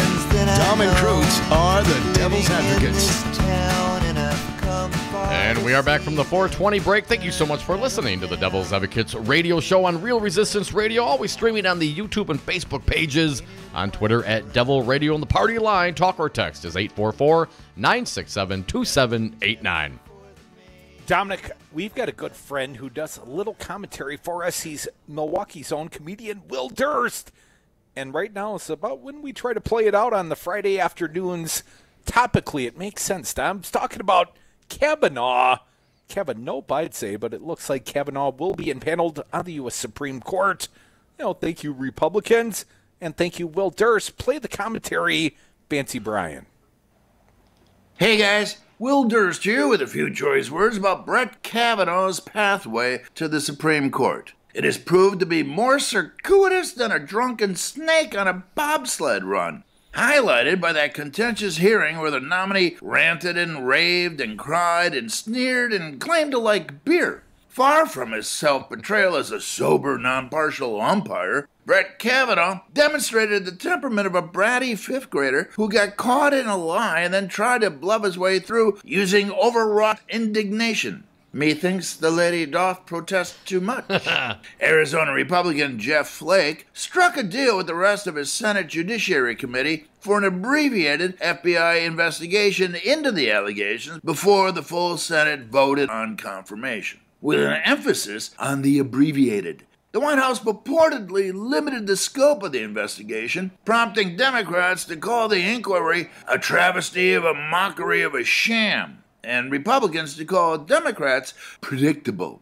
According to various insiders, the FBI neglected to interview Brett Kavanaugh or his accuser, Dr. Christine Blasey Ford, which is akin to neither interviewing the driver nor the victim of a hit and run. The list of potential witnesses the FBI did meet with allegedly includes Lindsey Graham, Mitch McConnell, Alex Jones, and Kanye West. The report has been finished and submitted, but to say they are making it hard to read is like saying that active lava makes a substandard base for a nice Hawaiian punch. All 100 senators in 1 hour increments have to share a single physical report, which is probably a little more than a third copy Xerox of a smudged mimeograph. It can only be read in a darkened room with the drapes pulled, in 8-point type printed in yellow, and translated into Egyptian hieroglyphics. Outside of that, available to all, but not you or me. For WRRD 1510 AM, Wisconsin's Resistance Radio, I'm Will Durst. Thank you, Will. Appreciate. Yeah, good guy, good commentary, funny stuff. Our buddy Will Durst, Milwaukee's own. Dom, I understand we got callers. Let's keep going. Bob from New Berlin, you're up. Thanks for calling, Bob. What do you got today? Hey, Bob. Well, first of all, the hearing was a sham. The Republican senators all had their mind up without even listening to the testimony. Second of all, when Kavanaugh and his buddy, Judge, took Christine Ford up to that bedroom, did they yell down and say, "Hey guys, come on up and watch us sexually molest Christine Ford"? Now, any fool knows in most sexual assaults, there's no witnesses. This whole thing is a crock of shit, and the more you stir... Thank you, Bob from New Berlin. It is certainly frustrating the way that this has been handled by the Republicans, and you're absolutely right. You know, most sexual assaults, there are not witnesses. But, the accusations by Deborah Ramirez, if they are credible, someone literally said Biff Kavanaugh just stuck his penis in Debbie's face. Someone went out and explicitly said it. He yelled it down the hall. And Kavanaugh's college roommate believes it. But apparently the FBI, no reason to investigate that. No, of course, and no reason for... I'm not running... I'm sorry, go ahead, Crudy. I feel so hurt. You keep interrupting me today. The FBI, I don't blame the FBI per se. I don't want to give more fuel to the deep state and all the crap that Trump is also blaming on the FBI. But what I would say is that the FBI was severely restricted, so clearly restricted if we believe Elizabeth Warren. And you know what? I do believe Elizabeth Warren. You know, Rosenstein and Brett Kavanaugh are buddies, right? You know that, right? I mean, he was at the hearing. He gave him a good old pat on the back, Rosenstein and Kavanaugh. You aware of that? I did see Rosenstein at the hearing. I didn't realize they were fast friends, Dom. Oh, yeah. Come on. It's one big old cabal with those fellas, Crudy. Don't let them fool you. I thought Rosenstein, according to Republicans, was the bad guy, and they want to fire Rosenstein, but so far, the Kavanaugh has given him some cover fire, so Trump will have to turn his attention to the new headlines next week. The firing of Kavanaugh, the fighting off of depositions, and of course, those allegations about the taxes. He's going to have to file some lawsuits against the New York Times next week as well. Come back with us, folks. We are the Devil's Advocates, your Friday grievances. Welcome here. It's a big old show, but only if you join us at 844-967-2789. Yeah, big weekend. If you don't run, you rust. I know it. Your family knows it. Dogs know it. Oh, I see nothing. I was not here. I did not even get up this morning. Join the resistance against dirty carpets. Call Zero Res Madison today for our summer special. Clean and sanitize 3 rooms for only $139. Call 608-848-9000 or schedule online at ZeroResMadison.com. Zero Res, spell it forward or backward, it's the right way to clean. Indoor baseball, anyone? Most party fouls are pretty dumb, but if you decide to drink and drive underage, you could lose your license and your freedom. Learn more at ultimatepartyfoul.org. Brought to you by the National Highway Traffic Safety Administration and the Ad Council. The Earl Ingram Show. Join me at a new time, weekday mornings, for the Earl Ingram Show, 6 a.m. to 8 a.m. on Real Resistance Radio, Monday through Friday, and as always, Saturdays noon to 3. The Earl Ingram Show, streaming live at realresistanceradio.com. Don't miss it. Voice of the voiceless, champion of the working class, the Earl Ingram Show. I'll tell you what Hey, everybody. If Scott Walker were made of cheese, would you eat him? I don't know, and I don't want to find out. That's why I listen to Real Resistance Radio.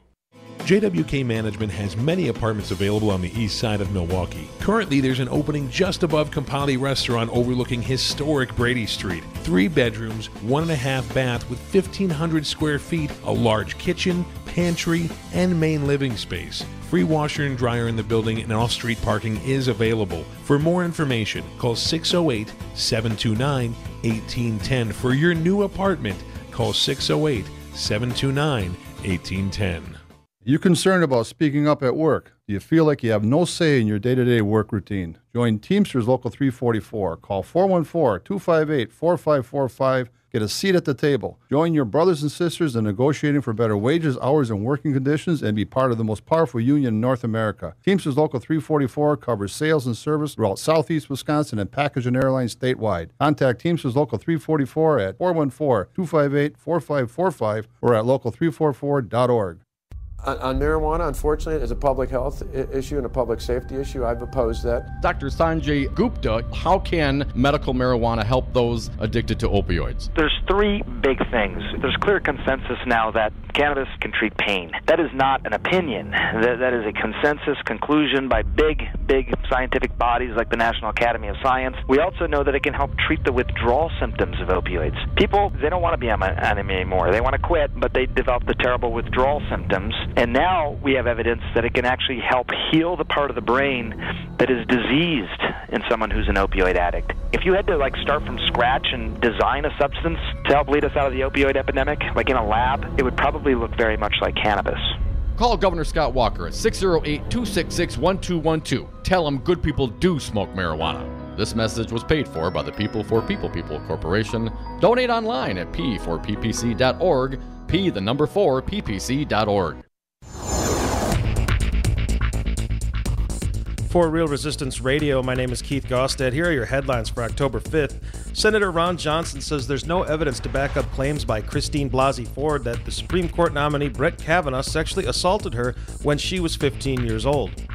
It took 10 innings for the Brewers to beat the Rockies in Game 1 of the National League Division Series last night at Miller Park. The final score was 3-2 thanks to a walk-off 2-out base hit from Mike Moustakas in the bottom of the 10th. Game 2 of that series is today at Miller Park.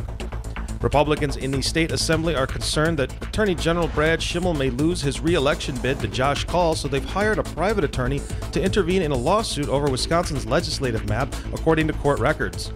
A new affordable apartment building is planned for Milwaukee's north side that could receive $500,000 in city financing under a new proposal, and the Packers travel to Detroit on Sunday to take on the Lions. For Real Resistance Radio, I'm Keith Gostad.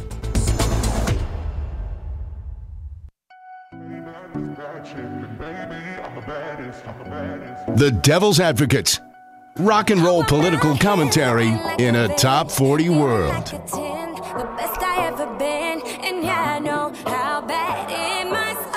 Welcome back to the Devil's Advocates Radio Show. Yes, it's Friday afternoon.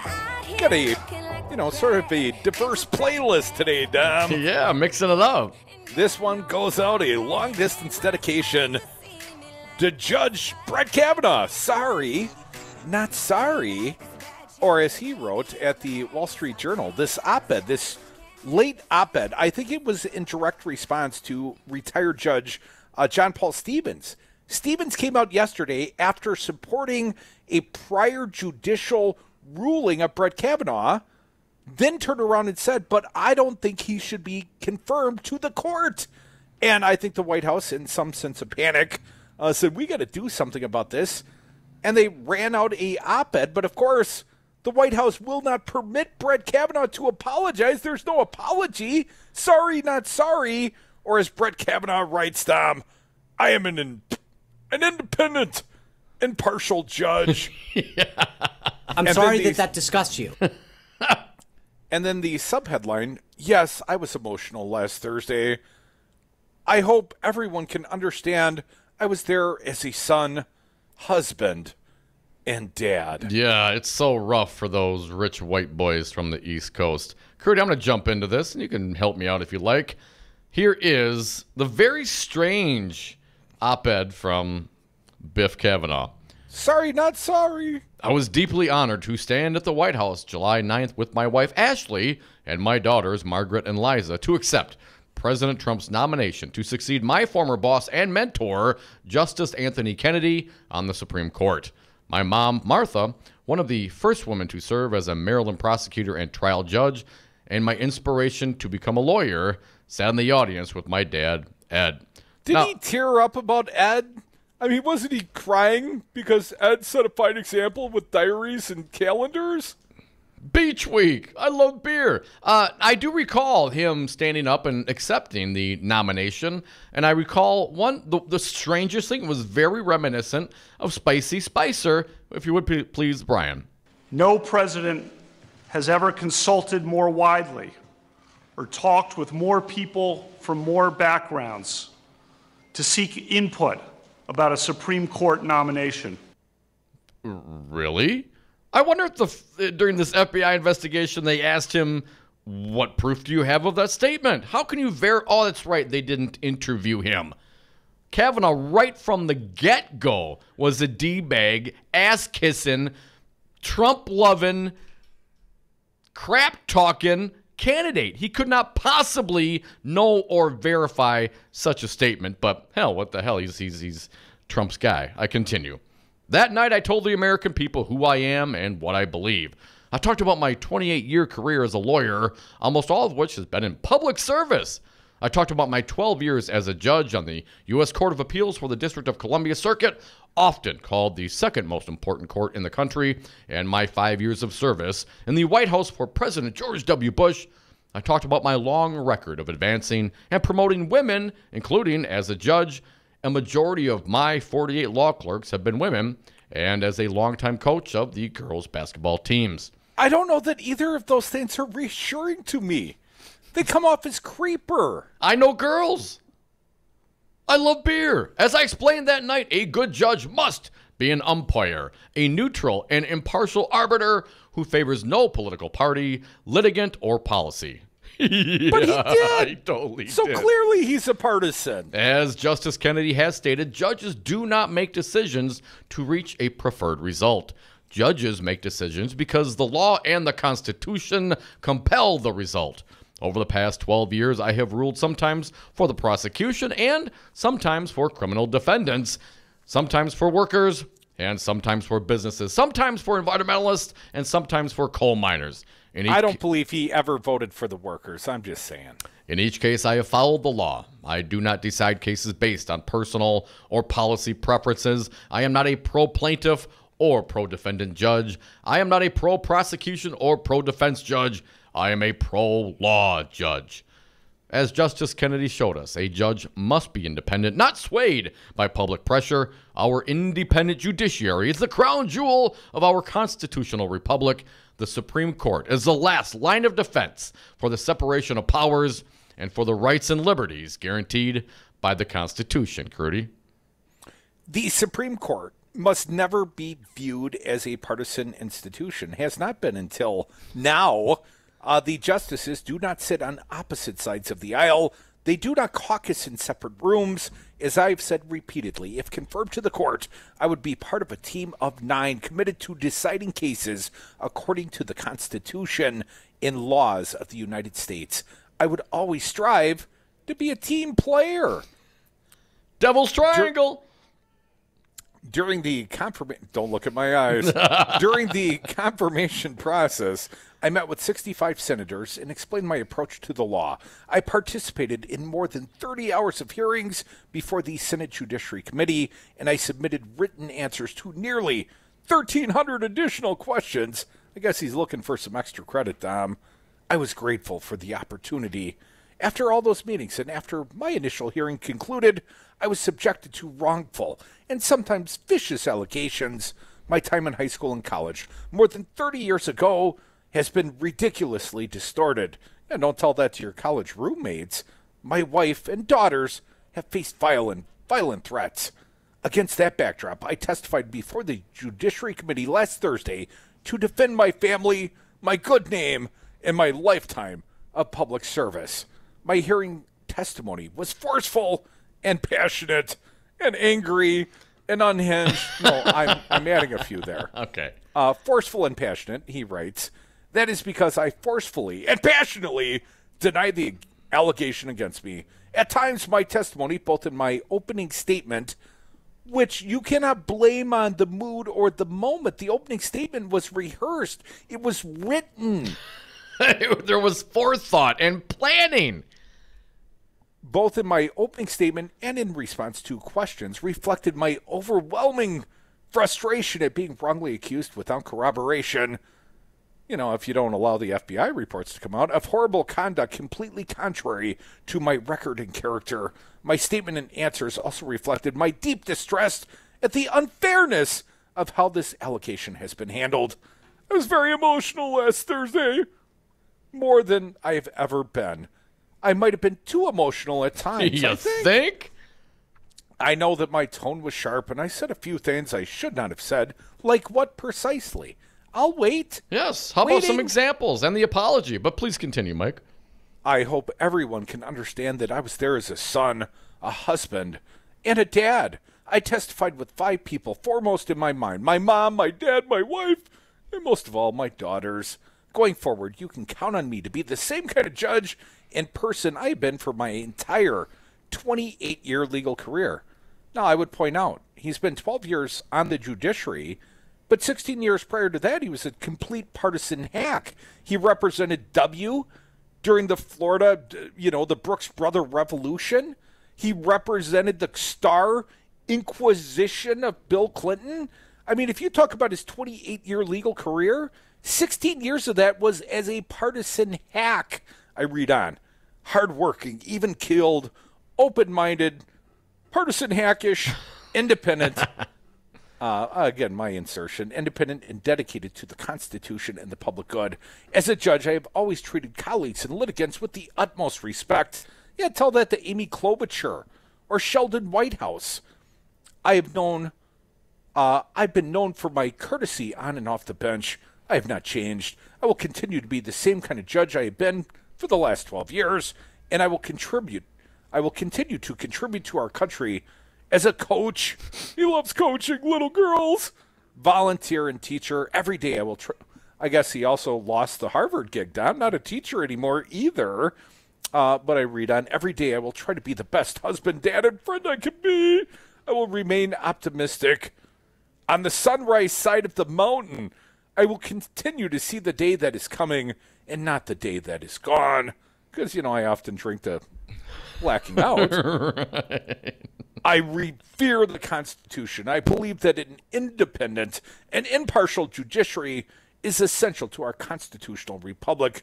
If confirmed by the Senate to serve on the Supreme Court, I will keep an open mind in every case and always strive to preserve the Constitution of the United States and the American rule of law, unless, of course, anyone connected in any sort of tangential way to Hillary Clinton comes before the court, in which case I'm going to stick it to him. What goes around comes around, you bastards.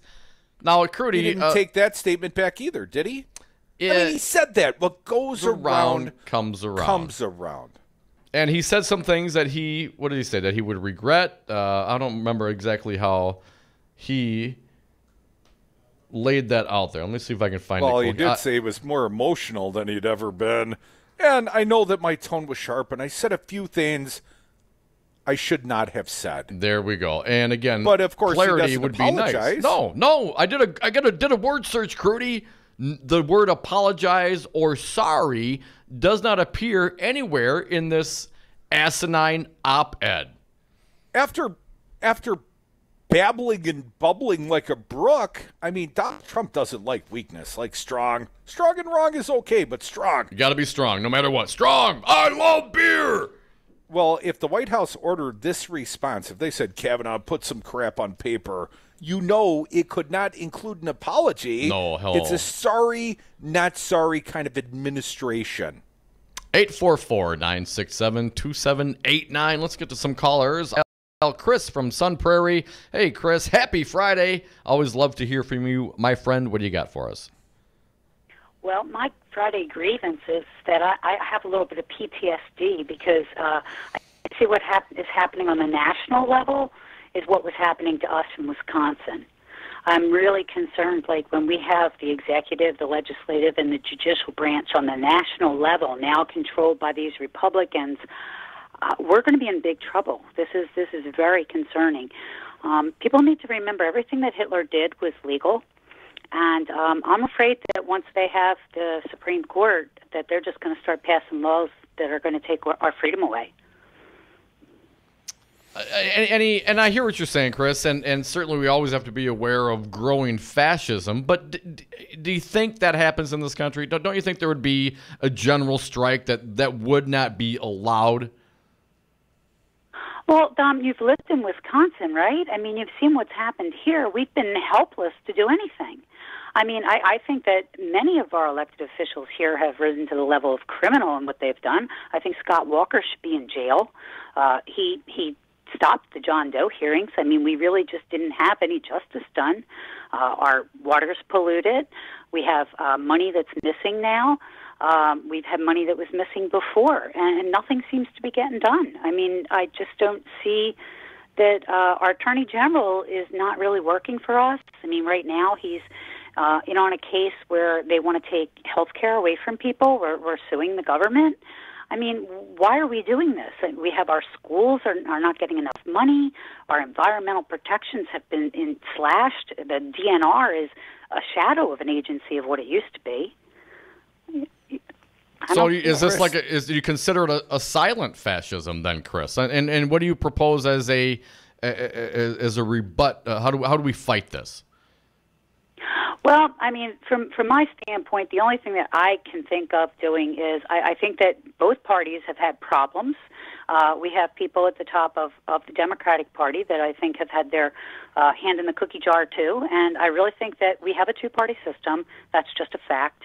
And I think that we need to go in and we need to change the leadership at the top of the Democratic Party and take it over, and we need to start working for the people. That's what I think, and that's what I'm going to do. That's my plan. Chris, do you see a blue wave coming? Do you sense people's urgency on the street at this moment in history? I wish I could say yes. I do among people that are activists, but other people, I don't know that they're dialed in. I don't know that they get it.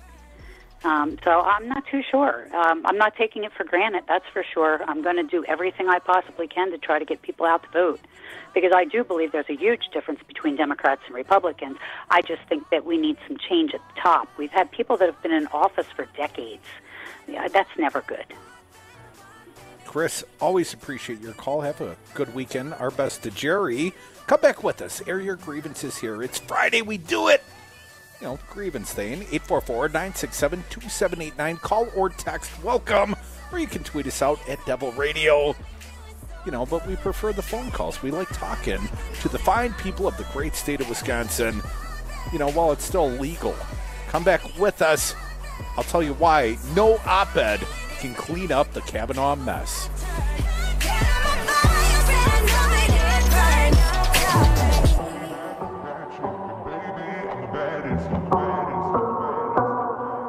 If I'm curt, then I apologize. You know, they keep talking about a blue wave. I don't see it. I'm sorry that disgusts you. Hi, my name is Shantae, your local Hyatt pharmacist. With more than 10 locations here in the Milwaukee area, we're here to simplify your lives one script at a time. With free delivery to your home or work, where all your medications are brought together in one convenient dosage packaged, individualized to your daily medication regimen. We set up in-house calls with the licensed pharmacist to assist in medication management. We accept all insurance plans. To learn more about Hyatt, visit us at our website, HAYATRX.com. Do you own a rental property, or would you like to partner with a rental investment team? Call the pros you can trust at CCL Management. Rental expertise second to none, a general contractor on staff to direct repairs and improvements, and real estate brokerage services tailored to the small investor. If you're ready to invest in rental property or just need professionals to manage your real estate portfolio, call us, CCL Management, at 608-833-0009 or visit us on the web at cclmanagement.com. Hello, it's me, the designer jeans in the back of your closet. What happened to us? I used to summer in the Hamptons, and now I'm stuck behind a pair of sweats. Okay, maybe I never really fit you right, but I got a lot more Sunday fun days left in me. So take me to Goodwill, where I can really make a difference. Your donations to Goodwill create jobs, training programs, and education assistance for people in your community. To find your nearest donation center, go to goodwill.org. Donate stuff. Create jobs. A message from Goodwill and the Ad Council. Tune in to Real Resistance Radio. Start your weekday off with the Earl Ingram Show from 6 to 8 a.m. Next, it's The Forum with Sherwin Hughes from 8 to 11. Then from 11 to 2, it's the Tom Hartman Program. At 2 o'clock, it's the Brian Kelly Show. Then from 3 to 6, it's the Devil's Advocates. Mandatory listening. Always streaming at realresistanceradio.com.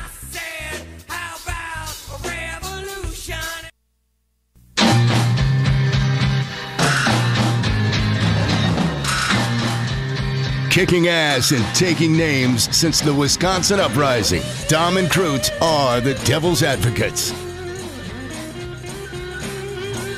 And we are back. Thank you for listening to the Devil's Advocates radio show. Happy Friday. You can join us on the phones, air your grievances at 844-967-2789.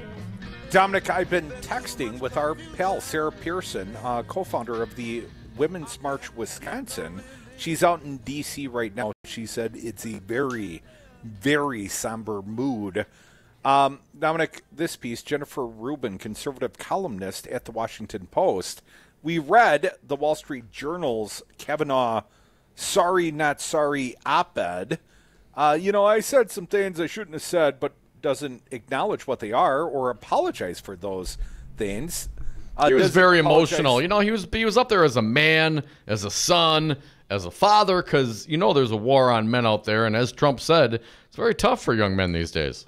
Well, he was also out there as a guy that really, really likes beer. Loves beer. As Jennifer Rubin writes, the op-ed's title, or at least the headline, "No op-ed can clean up the Kavanaugh mess. Republicans insist that the left, nefarious, unidentified, omnipotent, would have gone after any Supreme Court nominee who President Trump sent to the Senate, while the left wasn't much thrilled that Senate Majority Leader Mitch McConnell decided to turn the High Court into another tribal battlefield, first in denying Judge Merrick Garland a hearing in 2016, and then by ending the filibuster. But no one raised any hint of ethical, temperamental, or criminal wrongdoing when Neil Gorsuch came up for a vote. Yes, he was a staunch conservative, as was Anton Scalia, unlikely to color outside the lines of conservative jurisprudence, but he was restrained, respectful, and apolitical. One can be conservative in judicial philosophy and not be a rabid partisan. Now, I read on from the Rubin piece. Judge Brett Kavanaugh is a different story because he is a different breed of judicial cat, a partisan marinated in the Clinton wars of the 1990s and a George W. Bush administration lawyer who on two separate matters during his confirmation tried to soft-pedal his involvement in politically controversial matters. And, of course, there were two women who stepped forward with credible, detailed accounts of serious sexual misconduct. I almost said serial. It has kind of been serial accusations against Brett Kavanaugh. I read on. In response to the allegations, Kavanaugh tried to play down his drinking habits, although he does like beer a lot, Dom, and provided ludicrous explanations for some of his calendar and yearbook entries. Then came the vicious partisan rant and the snotty replies to legitimate questions from senators. More than 2,400, last count it was 1,700, I guess we're up to 2,400 law professors, former Justice John Paul Stevens, and a wide array of litigants recoiled. How in the world could Kavanaugh ever present himself as an impartial judge? Kavanaugh not only took off the mask of neutrality, but also stomped all over it, leaving no doubt as to his partisan loyalties. Coupled with misstating evidence and getting spared from any FBI questioning, he presented himself as a slippery political operator more suitable to work at the Republican National Committee or Fox News, but I repeat myself, than at the Supreme Court. Despite desperate to repair his reputation, he has now written, again, unprecedented, an op-ed in the Wall Street Journal to try and clean up the shabby but telling performance in which he showed his partisan stripes. We've read some of that, so I will skip over it. Again, back to Jennifer Rubin. Remember, his screed was not a spontaneous outburst, but rather was written out in advance. He put some thought and effort into that diatribe. His op-ed doesn't explain where he came up with the left-wing cabal accusation, nor does he explain why he was belligerent and rude to senators. He doesn't take back his threat, what goes around comes around, or actually apologize, as I've noted, Crudy.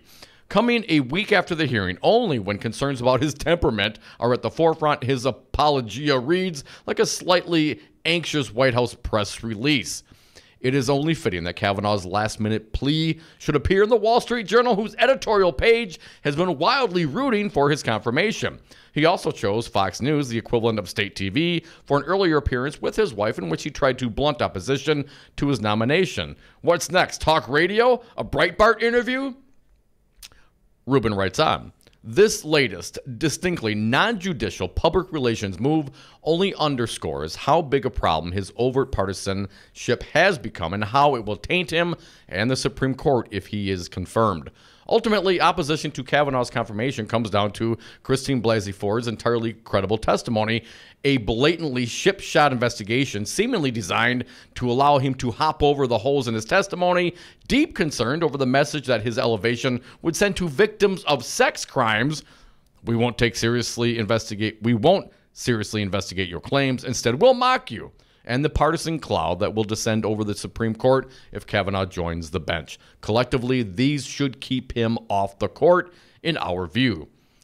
Had Trump been able to clone Gorsuch and send him up to fill the seat of retired Justice Anthony Kennedy, we'd be exactly where we were back then. United Republicans and a few red state Dems combining to confirm him 54-45. Gorsuch's patience and self-control were evident during his confirmation hearing. No one feared that Gorsuch would bring disrepute to the court, nor that he would cast doubt on the legitimacy of 5-4 opinions. He has been more dismissive of precedent than one might have thought, but he's a perfect example of the adage that elections have consequences. Kavanaugh is different from any other Supreme Court nominee in recent history. Judge Robert Bork was more extreme or more honest in his judicial philosophy, but no one accused him of giving less than forthright testimony. There was no hint of private impropriety. Harriet Miers was intellectually ill-prepared, but was never accused of personal misconduct. No other nominee has accused one political party of conducting a campaign of vengeance against him or her. Indeed, no judge has gotten to the highest court with the baggage that Kavanaugh totes. His shredded credibility and overt partisanship should have counseled for a substitute pick weeks ago. His unprecedented partisanship will surely sow disrespect for our judiciary for decades. No op-ed is going to clean up that mess. Jennifer Rubin writes at the Washington Post. She's a center-right columnist, they describe her as. Dom, you're sort of, off to the left, off to the right. Just depends on which way the wind's blowing on a particular day. I find myself firmly on the left. I'm on the good team, Dom. Join me here. 844-967-2789. You can always join us here. The happy hour. It commences right now. Crack a cold one. Smoke them if you got them. We'll be right back. I drank beer with my friends. Shame. Almost everyone did. Shame. Sometimes I had too many beers. Shame. Sometimes others did. Shame. I liked beer. Shame. I still like beer. Shame.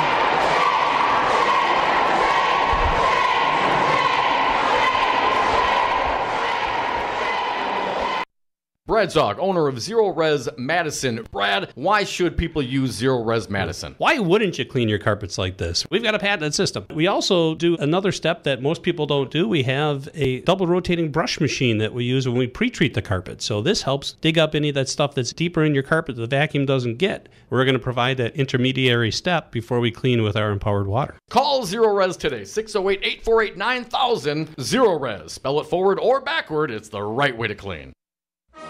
in-person absentee voting is now available in the state of Wisconsin. I want to encourage you, go vote early. September 24th, voting begins in Milwaukee. Check with your city clerk to find out more. Vote now because you never know what might come up on Election Day. Secure your vote early. The more people who vote early, the easier it will be on Election Day for voters who can't. So go vote, Wisconsin. The polls are open now. This message brought to you by our friends at Wisconsin Voices. You are listening to Real Resistance Radio, WRRD 1510 AM Waukesha and WTTN 1580 AM Columbus. Always streaming at realresistanceradio.com. Votes in place, murder verdict. I'm Barbara Cusack. The Senate votes have lined up with Republican Susan Collins and then Democrat Joe Manchin saying they will support the confirmation of Supreme Court nominee Brett Kavanaugh. The latest from correspondent Manu Raju ahead of tomorrow's vote. Senator Joe Manchin, a red state Democrat up for re-election in November, also announcing his intent to support Kavanaugh as protests broke out in front of his office. You can listen to the people here. Are you concerned about... Very much concerned, basically, with the sexual abuse that people have had to endure, and very much concerned that we have to do something as a country. But I had to deal with the facts I had in front of me. Kavanaugh now will be confirmed by one of the narrowest margins for a Supreme Court nominee in history. Chicago police officer Jason Van Dyke was taken into custody just minutes after the jury decision was made known in the 2014 shooting of a black teenager, Laquan McDonald. We, the jury, find the defendant, Jason Van Dyke, guilty of second-degree murder. Van Dyke was charged with first-degree murder, but the judge told jurors they could convict on the lesser charge. Correspondent Ann Cates tells us food banks are reaping an unexpected bounty from U.S. trade disputes. Food banks across the U.S. will see an influx of pork, apples, and cheese as trucks begin delivering more than $1 billion in agricultural products. The government will buy the food from farmers over the next 4 quarters as a way to ease the pain of tariffs. Feeding America, a nationwide network of 200 food banks, says the move will provide an additional 950 million pounds of goods to offer hungry Americans. The Nobel Peace Prize has been awarded to Denis Mukwege and Nadia Murad for their efforts to end the use of sexual violence as a weapon of war and armed conflict. On Wall Street, stocks turned lower, the Dow down 180 points, the S&P 500 fell 16, and the Nasdaq plunged 91 points. I'm Barbara Cusack.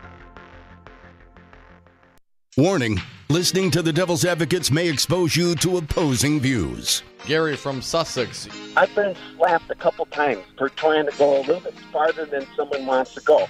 And I stopped, okay? We've all done stupid things. The fact is, if I was running for the Supreme Court and some girl came back 58 years ago when I was, or 50 years ago when I was in high school, you know, and to keep me from becoming a Supreme Court justice for something I did 50 years ago when I was stupid, you know, this isn't right. He didn't rape her.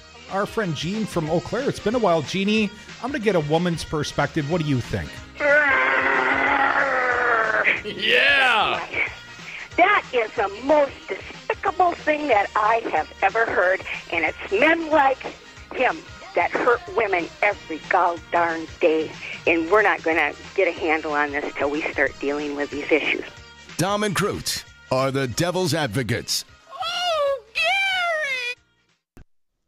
What do Denzel Washington and Alfred Hitchcock have in common?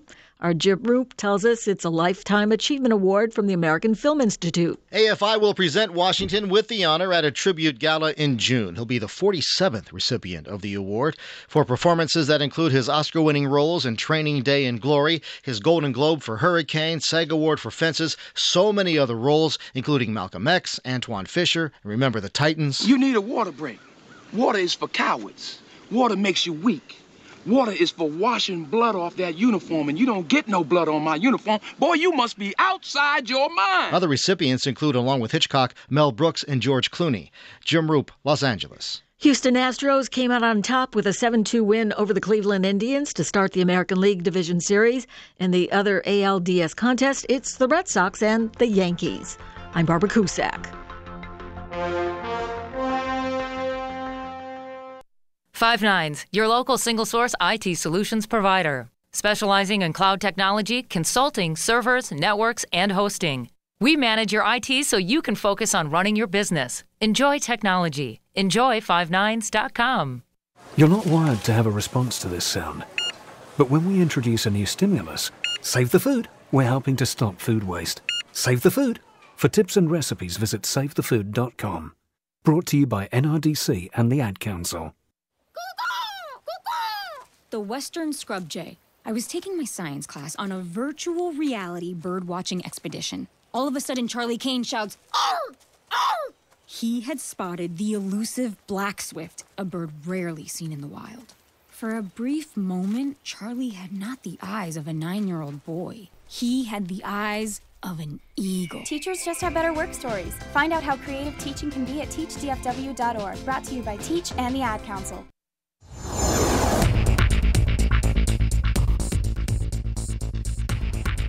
For Real Resistance Radio, my name is Keith Gaustad. Senator Ron Johnson says there's no evidence to back up claims by Christine Blasey Ford that Supreme Court nominee Brett Kavanaugh sexually assaulted her when she was 15 years old. In a telephone town hall yesterday, Johnson said he's, quote, gotta go with facts, end quote, and that he's supporting Kavanaugh after reading the FBI background report. Johnson also said Kavanaugh has, quote, been a wonderful person, he's treated women with respect, he's mentored them, end quote. Friday, cloudy in the afternoon, highs in the upper 50s. Tonight, rain likely, possibly heavy at times, lows in the mid-50s. Saturday, mostly cloudy with a chance of rain, highs in the mid-60s in Milwaukee, upper 50s in Madison. Sunday, cloudy with rain likely, highs around 60 in Milwaukee, 50s in Madison. For Real Resistance Radio, I'm Keith Gaustad.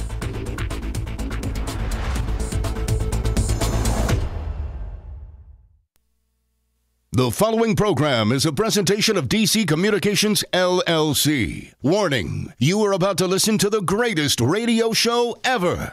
And due to contractual obligations and to shield our airwaves' corporate licensees from any semblance of liability, responsibility, and gullibility, we must tell you the views represented on this show are not necessarily those of this station or its management. This radio show contains differing points of view on current political topics, and due to the nature of its contents, it should be heard by everyone. Thank you for listening. 3, 2, 1. Now live from the heart of liberal Wisconsin, where the political party is just beginning, welcome to the Devil's Advocate Show. Best friends proving it's never personal, only politics. Please allow me to introduce myself. Now here are your hosts, Dom and Crute. Welcome back to the Devil's Advocates Radio Show. Dominic, we are sliding into the 5 o'clock happy hour. And I'm happy to announce your girl, Leah Buchmer, has published a little manifesto at the Fox News. Nice. I'd like to... Oh, yeah. Play it for the people. So I've got Is it ever going to end, Leah? Is it ever going to end? I've got this little opinion piece authored by Leah Buchmer. I quote, the Foxy News. Oh, God. Senators walked out on hearings to... I should do the voice, but I'll skip the voice. I won't punish the audience. Thank you. I only choose to punish Buchmer. Senators walked out on hearings to create a media spectacle. Countless delaying tactics were employed to obstruct. Virtual signaling, smears, and hyperbole caused widespread chaos. Paid protesters were instructed to corner and confront the so-called enemy. You may think I'm talking about the latest saga of the Supreme Court nominee Judge Brett Kavanaugh and how extremist Democrats are doing everything in their power to block his confirmation. You are correct, but what you're seeing today from the Kavanaugh nomination are the same intimidation schemes those on the left implement whenever their ideas don't win at the ballot box. In my home state of Wisconsin, we saw full force... this doesn't make any grammatical sense, but I'll read it as written. In my home state of Wisconsin, we saw the full force of what liberals are willing to do when our state capital was under siege in 2011 during the debate. Was there a debate over collective bargaining? When we Republicans proposed giving local government more flexibility over how tax dollars are spent rather than caving to the public sector unions, you would have thought we were proposing the end of the world. For our safety, my fellow Republican state legislators and I discovered There were underground tunnels that the rats use, and the Republicans apparently, back to what Leah wrote, that there were underground tunnels that allowed us to exit the Capitol and safely get to our families. Protesters chained themselves to the railing of the Senate gallery during the session. Our Capitol building endured incredible amounts of damage. That's false. That required significant restoration and repair. You know, all the blue painter tape, Dom. Town hall meetings were hijacked by people who thought being belligerent was more important than participating in reasonable dialogue. She's talking about the opposition to Obamacare and the Tea Party, right? Right. No. I personally had death threats directed at me and my kids because I was keeping my campaign promises. During the height of the debate, I remember sitting in a room off the Senate chambers, listening to protesters blowing loud horns. That was Pizza Box Mike. Hey, Mike! And incessantly chanting. The pressure urging us to cave was intense. I remember telling my colleagues, we cannot back down. If we fail, no other state will consider the reforms we are attempting here. I like how she quotes herself. Ultimately, we had the votes and passed one of the most sweeping pro-jobs state laws our country has ever seen. If that's true, then why didn't Scott Walker ever produce the 250,000 jobs he promised if he was so frickin' pro-jobs? Aaliyah? That is a great question, Crudy, and I'm glad you asked it. In fact, statistically, I believe we've actually fallen behind our neighbors, but I'll continue, Crudy. Leah Vukmer giving an op-ed, or as we like to say, a manifesto to the Fox News. Fiction, Dom, but please continue. These state courts weren't immune to these ridiculous and slanderous attacks. In 2011, during an election that was largely seen as a referendum on our reforms, extremely liberal state Supreme Court Justice Ann Walsh Bradley accused Justice David Prosser of choking her. In the end, it was just another smear. No charges were filed, but sadly, his legacy has been blemished. You know, Prosser's legacy could not be blemished by the fact, and he admitted putting his hands on her throat. I would say the fact that he basically confessed to taking part in the caucus scandal, and the fact that he, in his John Doe 2 dissent or concurrence, effectively made another confessional that he had accepted the same sort of coordinated campaign dollars as anyone else, and he would have recused, but, you know, it had been more than a year since he cashed $3 million in checks from litigants before the courts. You know, I don't know how an accusation by Ann Walsh Bradley, which he admitted to, so besmirched his reputation, Dom. You know, Crudy, all those things you mentioned, she doesn't put that in here, but I will continue. Thank you for the footnote. A work of fiction, as I would describe it, but please continue. The manifesto goes on.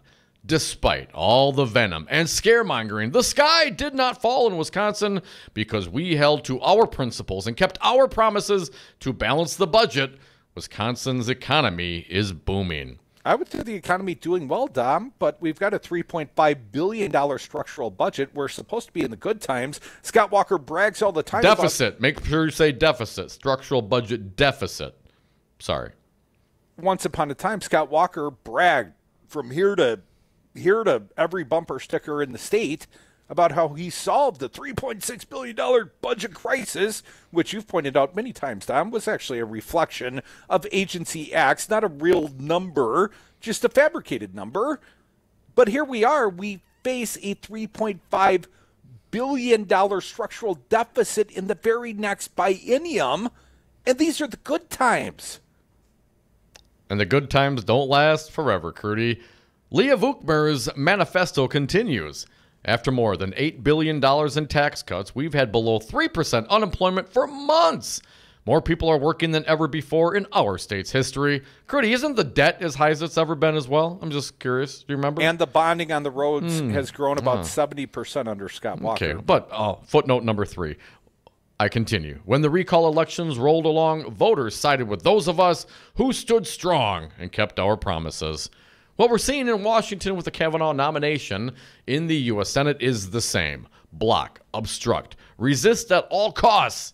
It's the far left standard playbook to stand in the way of policies that will help us prosper. They're good at it. They practice. Won far too many times, and they're making this confirmation process their all-or-nothing championship game. Like many in Middle America, I'm sick of watching important reforms and nominations get to the Senate floor just to be blocked at the last minute by those who fall prey to the extreme left's games. If we had leaders we could rely on, Obamacare would be repealed and solutions to address high health insurance premiums without sacrificing quality of care would be implemented. More fiction. You had every opportunity to repeal and replace. The Republicans never brought forth a replacement plan. Footnote number 4 from Crudy, Leah Vukmer's manifesto continues. We didn't always have such a strong economy in Wisconsin. After I took on the incumbent first-term Democrat and won, did we have the numbers in the state Senate to enact bold reforms. And now I see myself in a position where I can't sit on the sidelines anymore when America needs U.S. senators who will enact real change. We need to confirm Judge Kavanaugh and send my Democratic opponent in the November 16 election, U.S. Senator Tammy Baldwin, packing. We need serious people with serious solutions in Washington, and Tammy Baldwin isn't one of them. Years ago, I joked that I wanted to take Iron Lady Margaret Thatcher's idea of starting a rent-a-spine business. But right now, it looks like Washington just needs more people like me to take their spines to the halls of the U.S. Senate. Oh, God. I won't buckle. I will force other weak-kneed elected officials to buck up, do the right thing, and ignore the absurd shenanigans of the extreme left. Oh, crap. So what is she? Some sort of chiropractor meets what precisely? I will force other weak-kneed elected officials to buck up. It sounds like former Milwaukee County Sheriff David Clark got a hold of this thing, right? I mean, she's taken on the Trump Clark attitude. Now, isn't she the very same one that held her nose? Talking about Leah Vukmer, held her nose and said, of course we find Donald Trump objectionable, but he just might be our nominee. And of course, by the time the general election rolled around, Leah Vukmer was running ads for Donald Trump. So apparently she overcame her own serious objections, because she puts party before country. She's very good at that. That's what she's effectively telling you. Doesn't matter what evidence is presented to me. I'm going to do what the party wants. I'm going to jam it down your throats, you libtards, you snowflakes, you paid protesters. Really, paid protesters? Are we still rolling out that fiction? I mean, didn't Fox News have protesters and palm trees on the Wisconsin Capitol? Yeah. I mean, it seems quite. Now, Crudy, I just got to say. Ironic that she publishes this at the Fox News. Now, during, the Barack Obama administration, do you recall Republicans, blocking, obstructing, resisting at all costs? I mean, isn't that exactly what the Republicans did? Was there a single Republican that voted for Obamacare after a year of participation in conference hearings, etc.? No, not a damn one. I mean, hell, you got Joe Manchin at least, Leah. You'll have at least one Democrat voting for Kavanaugh, and he should lose his position over it. But don't tell me it was paid protesters when you were the one crawling out through the rat tunnels fearing for your safety. Yeah, she has such a spine, she had to run away. Run away, run away! I had Scott Walker carry me through the rat tunnels because I didn't want to get my feet wet. Come back with us. We are the Devil's Advocates. We don't mind getting a little dirty around here. We'll go into the sewers with you, Leah. 844-967-2789.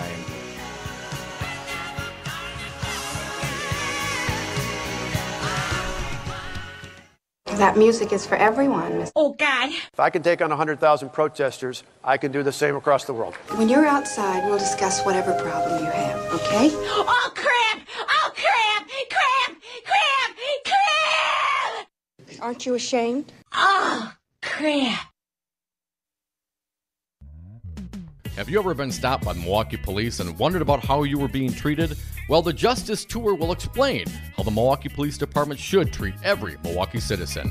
Join the ACLU on Saturday, October 13th at Centennial Hall in the Milwaukee Public Library from 2 to 5 p.m.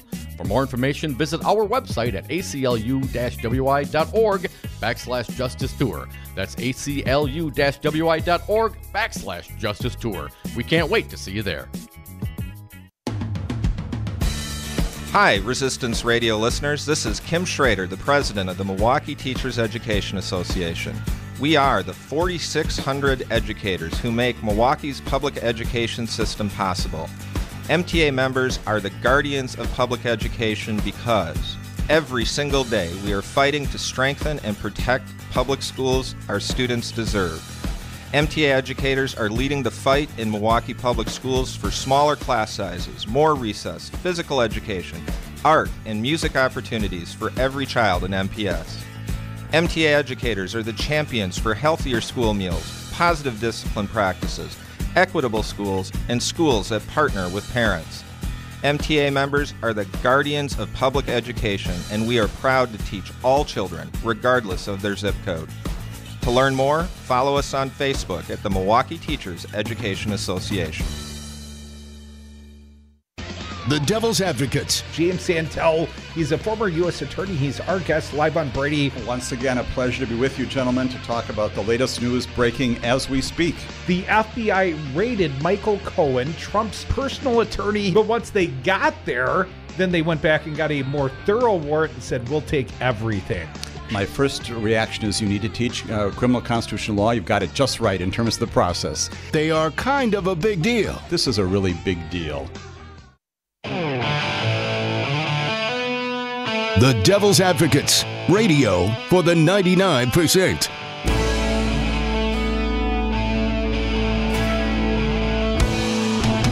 And we are back. Thank you for listening to the Devil's Advocates radio show. Happy Friday. You can join us on the phone lines at 844-967-2789. Or you can tune us in on the interwebs. We're on YouTube, streaming on Facebook, on Twitter at Devil Radio. Let's get to some callers. Crudy, Wisco, Paul, you are next. Happy Friday, man. What do you got today? Well, I don't think it's that happy, but at least it's Friday. All Fridays are happy because it's Friday. Okay, if you say so, Dom. But I'll tell you this much. My hat is off to the GOP. They shove their agenda right through, right down our throat. Yep. Right over the top of the Dems, and they keep winning.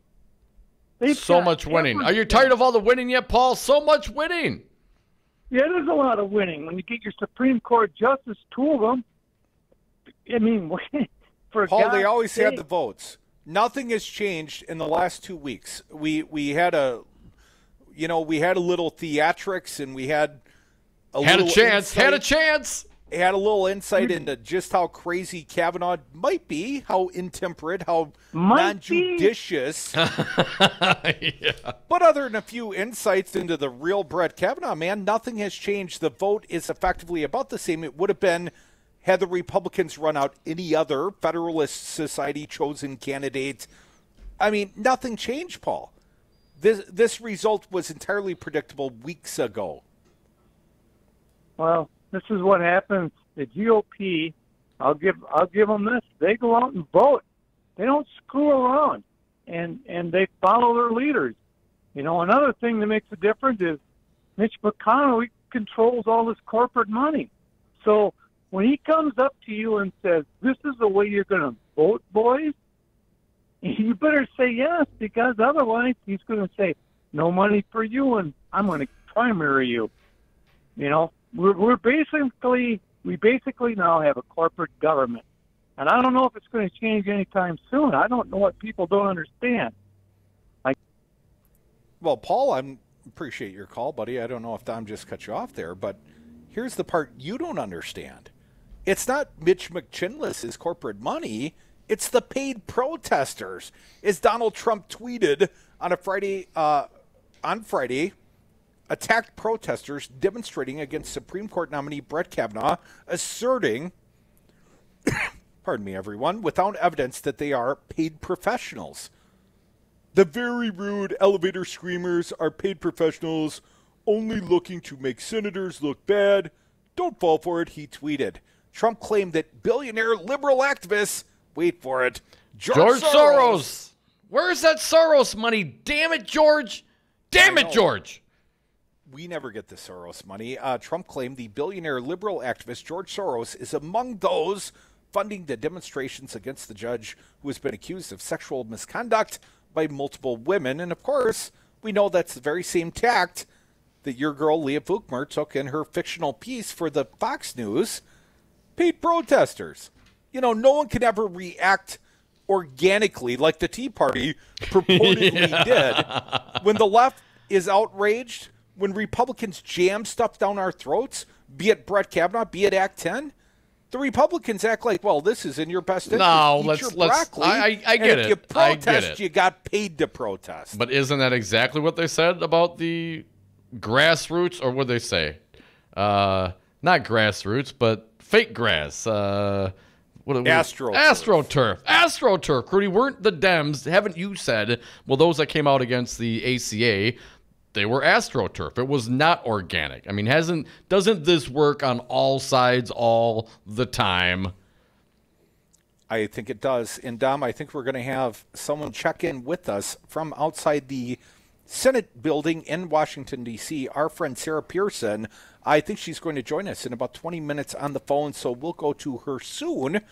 But back to the phones right now, 844-967-2789. No, not right now, says my little buddy Dominic. Crudy, hundreds of protesters, continuing on this Hill piece, Jordan Fabian, hundreds of protesters were taken into custody Thursday after they descended on a pair of Senate buildings to urge senators to vote against Kavanaugh. Several women have also approached lawmakers to share their stories of sexual assault, most notably two who confronted Jeff Flake in an elevator before the Judiciary Committee voted on Kavanaugh. One of the women who confronted Flake, Anna Maria Archila, works for the Center for Popular Democracy, which is funded in part by Soros.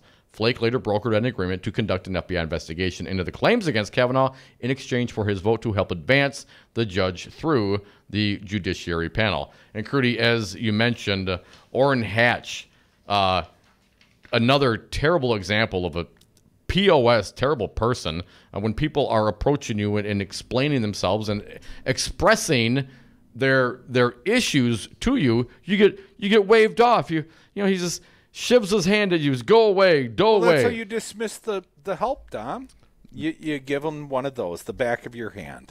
He raised the ire of protesters after telling a group of women who confronted him to walk away, when they walked away, to grow up. Video of the incident ricocheted around social media Thursday night, the latest in a string of confrontations reflected at the heated emotions during this Capitol fight. In the video, a group of protesters confronts Hatch. Of course, he's a member of the Judiciary Committee, who has been in front and center in the confirmation process as he gets into an elevator at the Hart Building. The video starts mid-confrontation with the voice of a woman asking Hatch over a wall of staffers why he isn't brave enough to talk to her and her group. Hatch waves his hand in midair. "Don't you wave your hand at me," the woman says. Hatch looks at her and says, "When you grow up, I'll be glad to talk to you." The comment incensed some of the protesters. "How dare you talk to women that way," she says. Hatch waves at the group from the elevator as they continue yelling at him. Wasn't so much waving as dismissing with the back of his hand, Dom. One of the protesters, I was like, "How dare you talk to women like that? When I grow up, ? No woman deserves to be talked to like that." You know, when we come back, Dom, I think we're going to have Sarah Pearson at about 5:45. But until then, a little Scott Walker bashing in my hometown of Middleton today. Yeah? Being dismissive of Ed Wall. Saying, you know, that accusation that I shut down the investigation of Lincoln Hills, that was so long ago. I mean, like, I don't remember. Years. I don't remember. Come back. More Devils on the other side. We've got to protect our phony baloney job, gentlemen. We must do something about this immediately. Where's my screwdriver and my plumber's helper? I'll open up his mouth and I'll shove it in. I support both the action and the objective. The American dream is dead. Join the resistance against dirty carpets. Call Zero Res Madison today for our summer special. Clean and sanitize 3 rooms for only $139. Call 608-848-9000 or schedule online at ZeroResMadison.com. Zero Res, spell it forward or backward, it's the right way to clean. 180 over 111, and I had a stroke. I couldn't speak or walk. This is high blood pressure. Get back on your plan. Go to loweryourhbp.org. Brought to you by the American Stroke Association, American Medical Association, and the Ad Council. The Forum, hosted by Sherwin Hughes, exclusively on Real Resistance Radio. Call in live at 844-967-2789 and give your thoughts, feelings, and opinions on local and national topics. Monday through Friday from 8 a.m. until 11 a.m. It will not be what you expect to hear, but we will definitely give you what you need to know. That's The Forum, hosted by Sherwin Hughes on Real Resistance Radio. Always streaming live on realresistanceradio.com. You are listening to Real Resistance Radio, WRRD 1510 AM Waukesha and WTTN 1580 AM Columbus. Always streaming at realresistanceradio.com. Hey everyone, it's your nominee for Lieutenant Governor, Mandela Barnes. I know I don't need to tell you what's at stake with this election, but I want to talk to you about my friend and running mate, Tony Evers. Now, I've gotten to know Tony over the last couple months as we've crisscrossed the state. I've seen his resolve and his dedication to solving the problems Wisconsin faces, especially when it comes to access to quality, affordable health care, protecting our environment, and making sure that every kid in Wisconsin has a great public school, regardless of their zip code. But Tony and I can't win this election alone. We need your help to talk to those that might still be on the fence. So whatever you can do will help. Knock on doors, talk to your neighbors, talk to your family. When we're fighting to take back the state from Scott Walker and the special interests, every little bit helps. You can make the difference in this election. So visit TonyEvers.com and sign up to help. It's time for a change. And that's why Tony for Wisconsin paid for this ad. Do you love public education? Do you want to support your schools? Then you should support the people who make them work. You should support teachers and their unions. Teachers' working conditions are students' learning conditions, and when the school bell rings, it is crucial that teachers do not check their rights at the door. The ability to organize and advocate around issues that improve the quality of a teacher's workplace will increase opportunities for students and make schools safer for everyone. Stand with teachers, stand with WEAC Region 7. Do you own a rental property, or would you like to partner with a rental investment team? Call the pros you can trust at CCL Management. Rental expertise second to none, a general contractor on staff to direct repairs and improvements, and real estate brokerage services tailored to the small investor. If you're ready to invest in rental property or just need professionals to manage your real estate portfolio, call us, CCL Management, at 608-833-0009 or visit us on the web at cclmanagement.com.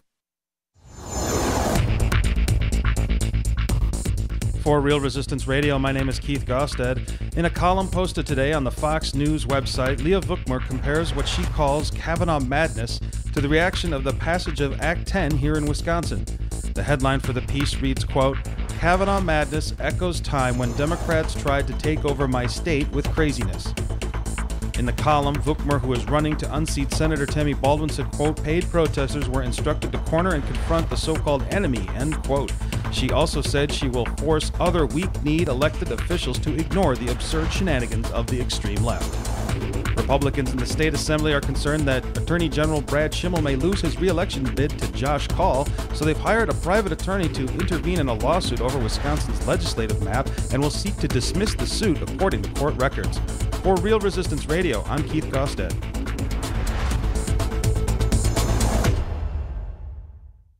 It's peanut butter jelly time. Peanut butter jelly time. Peanut butter jelly time. Where you at? Where you at? I would have gotten away with it too if it wasn't for those meddling devil's advocates.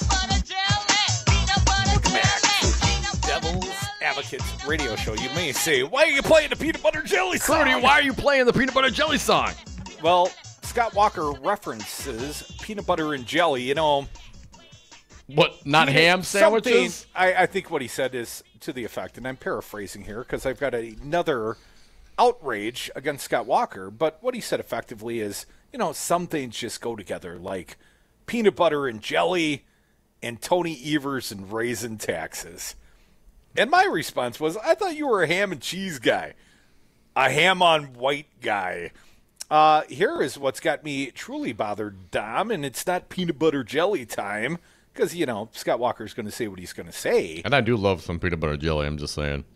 But here he is, according to Mark Sommerhauser at the Wisconsin State Journal, Madison.com online. Scott Walker claims he has no recollection of scuttling independent review of troubled youth prison. Now, we just had Ed Wall. Jelly time, peanut butter jelly time. I'm not sure what that was all about. We just had Ed Wall on this show just the other day. And Ed Wall has provided evidence. If you want to find it, go to the unethicalbook.com. He is offering specific evidence. First, the Walker administration said, seek an outside investigation, and then 2 days later, they scuttled the investigation. So I want to be clear here. They said seek an outside investigation, and was that public? Did they publicly say that and then privately say, no, don't do it? No, Scott Walker did not acknowledge anyway, so the problems first at Lincoln Hills till after December of 2015, well after he concluded his failed presidential run. But the gubernator in Middleton today, of course, that wasn't public knowledge, or I'd have been there hounding his ass. But here's what Sommerhauser tells us. Governor Scott Walker says he doesn't recall. I don't know what I said. I don't remember. He doesn't recall if his office canceled an outside review of the state's troubled youth prison while alleged abuses there mounted in 2015, as his then prison's chief and director of former National Corrections Group now claim. Understand, it's not just Ed Wall making the claim. It's the guy that headed up the nonpartisan independent Association of Prison Employees. Former Corrections Secretary Ed Wall, a recent guest on the Devil's Advocates, and Walker have sparred publicly for months over their handling of the alleged abuses at Lincoln Hills School for boys and Copper Lake School for girls in Irma. Having once been a top Walker lieutenant, Wall is now backing Democrat Tony Evers in the governor's race, citing what he describes as Walker's failure to tackle problems at the prison. And Dom, we brought Ed back on to discuss some evidence he had presented to WSAW-TV in Wausau, who recently reported Walker's office instructed Wall to cancel an outside review of the prison in late 2015, shortly after Lincoln County judge ordered state authorities to begin investigating alleged abuses there. Well, the only reason Scott Walker wanted the independent investigation is because the judge was telling him he must. Wall said he asked State Department of Justice officials to look into problems at the prison in early 2015. He told the station he believes Walker nixed the outside report because he thought it would have exposed the governor's failure to respond to the crisis at the prison, failed to respond for over 3 years, Dom. The Racine County judge wrote the first letter to Scott Walker in 2012, and Walker's chief aide had that letter, signed off on that letter, and Scott Walker still denies to this day he ever saw the 2012 letter. But back to his denials today in Middleton.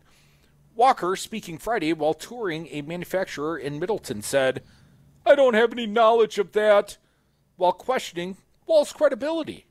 Oh, so I don't remember, but that guy's a liar. I don't know what I said. I don't remember. Uh-huh. I'd have to go back and look at the records one way or another, Walker said. That's a long time ago. I mean, that might work with Brett Kavanaugh saying it's 36 years ago when I was in high school. But this is 2015, Scott Walker. You don't remember 2 years ago? Well, he was busy. Was he running for president at the time? I don't remember the specific. Done by then. He was done by then. Yeah, he was done running for president. He wouldn't even take a meeting discussing the Department of Corrections budget in the year 2015 because didn't want to acknowledge that he was taking a meeting with Ed Wall because, of course, there were these issues with this juvenile prison, if you will. Again, back to the Mark Sommerhauser piece. Responding Friday to Walker's comments, Wall said he met with Walker's then chief of staff, Rich Zipperer, in 2015 and explained the need to have an outside evaluation done with regards to the Division of Juvenile Corrections and agreed that that would be helpful. Wall said he then wrote to George Camp, the director of the National Association of State Correctional Administrators, asking the organization to perform the evaluation. Shortly afterwards, Wall said he got a call from Zipper, who now serves on the Public Service Commission, instructing him to cancel it. And this is a quote from Ed Wall, I disagreed with that course of action, and when I asked why we were being ordered to cancel an honest, neutral, and detached evaluation, Zipper told me the administration did not want to see the results because it could be compromising for the governor. Now, Zipper didn't immediately respond to a request made to his office by someone else. Speaking to the Wisconsin State Journal Friday, Camp corroborated a portion of Wall's account. Camp said Wall contacted him in late 2015, asked the association to submit a proposal to do the review. Camp said Wall contacted him again a day or two later, saying the governor's office had nixed the idea. He said the governor's office had conveyed to him not to go forward with the evaluation, Camp said. He said Wall did not say why the decision was made.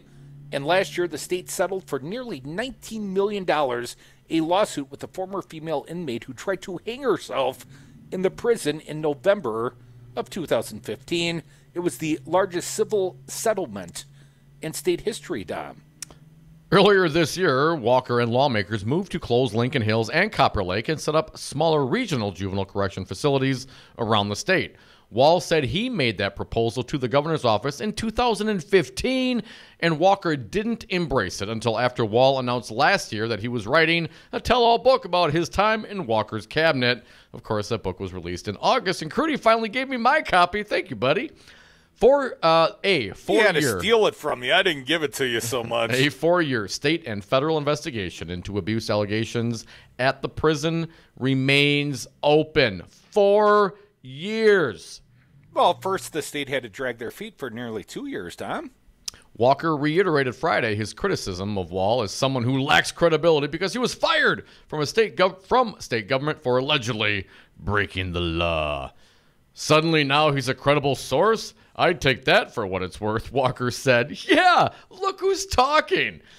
State Attorney hack Brad Schimmel fired Wall in 2016 from the State Division of Criminal Investigation, where Wall returned after stepping down to 2016 as Corrections Secretary, after Wall sent a letter to Zipper's home seeking to return to a former administrative job he held in the division. He noted in the letter the administration's concerns about creative public records and told Zipper to feel free to shred it. Schimmel said he couldn't trust an employee who encourages others in state government to break the law by destroying public records.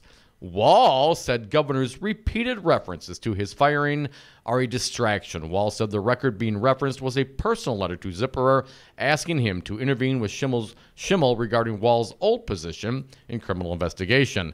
The public record was not released to state business Lincoln Hill, related to state business Lincoln Hills, or anything other than my own personal issue, Wall said. And he has made similar statements to us talking about Ed Wall. We've kind of become friendly with Ed. He's been on the show a few times since August when the book was released, including just earlier this week, Don. Can you get off with an I don't remember? I mean, is that any way, anyhow? I don't remember, and that guy's not credible. We're talking about the largest civil lawsuit settlement in Wisconsin history. We're talking about sexual and physical abuse of minors in state custody. I mean, you can't just, and he's never visited a prison. Scott Walker. Talking about Scott Walker. Yeah, Scott Walker. Wants nothing to do with it. He's actually said that there's no good can come from it. No value. No value. There's no value there. No value for the governor to poke his head out and take a look and see what's happening in his state in the prison system. No value whatsoever. A guy whose own actions have increased the number of prisoners in the state, and especially when you compare it to other states like Minnesota, it's stunning. And Walker was very directly involved in legislation. He takes money from the private prison industry, and he's dialed in, but he doesn't remember. And where does this go from here, Crudy? I mean, this is a 4-year ongoing. Now it's a federal FBI investigation. It's a slow walk, Dom. It's a slow walk. They don't want to get to the bottom of this investigation. The state of Wisconsin did not. It was the last John Doe in the history of the state of Wisconsin, and then closed inexplicably months later by Brad Schimmel after putting a part-time investigator on the job for like 11 months, sort of on and off. And before that, I confused the issues. I'm thinking back to the criminal complaint against Scott Walker when he was coordinating with outside groups, the John Doe 2, that the prior Attorney General, his buddy J.B. Van Hollen, took 6 months to review. He would have had jurisdiction over this multi-jurisdictional investigation. And then, of course, he said, well, not that there's no merit here, but that he, Van Hollen, would also be conflicted. And then they had to bring in a special prosecutor, I think Francis Schmidt. For the John Doe. So this guy, yes. The John Doe 2. So this guy, Scott Walker, that points to Ed Wall, a lifetime law enforcement guy and a guy who's come off as pretty credible, supports his allegations with, what's it called, evidence and documents. And Scott Walker, let's not forget anyone, he was a criminal. He is a criminal. He was breaking campaign finance laws in the state of Wisconsin. He only got out of jail free because the conservative bloc of the Wisconsin Supreme Court also bought and paid for by the very same litigants that Scott Walker coordinated with. 844-967-2789. Let's get to some callers. Jake from Milwaukee, you are up. Hey, Jake, happy Friday. What do you got? Hey, good. I actually have a grievance against our side. All right, lay it on us, brother. Lay it on. And it's not all Crute's fault, but it could be a little bit of his. I want to hear more. Stop teasing me. Okay. I've said this for a long time that we on the left and centrists, or anybody who is of a good nature, uses logic, common sense, are still thinking by the old rules. And today we saw it in the confirmation process with Susan Collins and Jeff Flake and all those people. Republicans only care about power.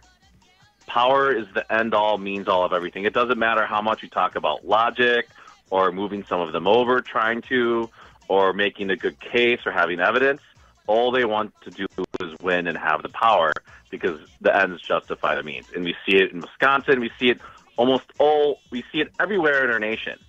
So I think we have to stop thinking we have to be good people still, but we have to think that we have to figure out we should know that's all they want. Well, Jake, I appreciate what you're saying, man, but that is an end result. That's the motivator, right? We want power, so that's their motivator. I'd be more concerned about organization within the structure themselves, the power structure, and how efficient they are in messaging. Those are the machinations. What their motivation is, it be it power to feed the poor. People can be motivated one way or the other. I think it's more organizational. Jake, I think you entirely misconstrue me. I've never been a nice guy. Come back with us. And our pal, Sarah Pearson, she's out in D.C. She is not a paid protester as far as I know, but she is the co-founder of Wisconsin's Women March. Sarah Pearson, next with the Devil's Advocates. But with the Walker administration, particularly with the governor, everything is about deniability. And that's what they're trying to do. They, he never saw it. That's what they'll say about everything. I don't know what I said. I don't remember. Here's what I challenge you to do. Go back through his entire time in office and see if you can find him once visiting a state agency.